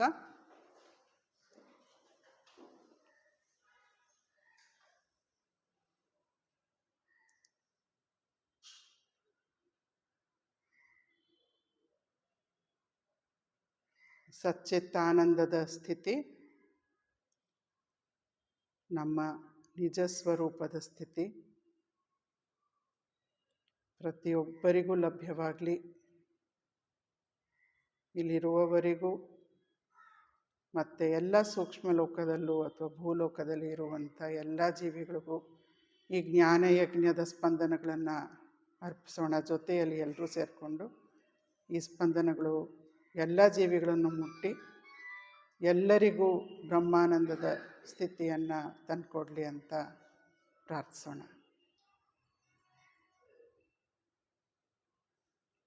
ಮನೋಬುದ್ಧ್ಯಹಂಕಾರ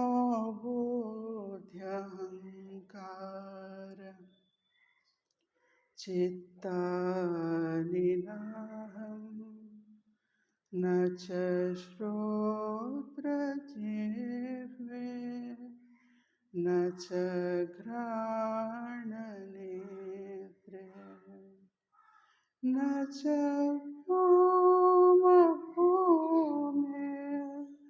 न तेजो न वायुः चिदानन्दरूपः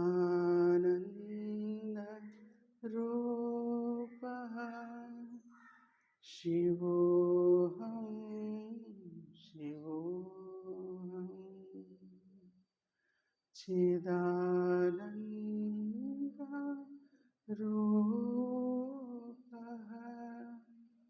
शिवोऽहं शिवोऽहम् शिवोऽहं शिवोऽहं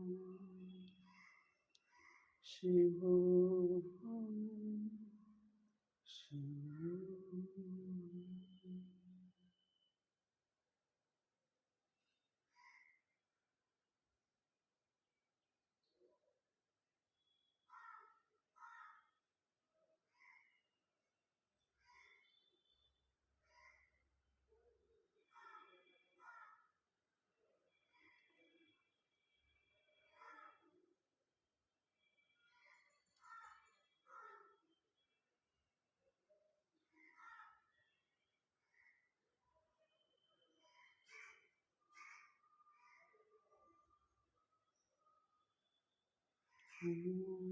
शांति शांति शांति.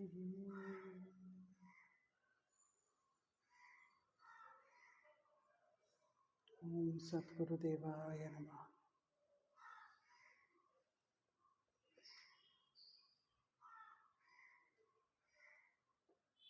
ಎಲ್ಲರಿಗೂ ಧನ್ಯವಾದಗಳು.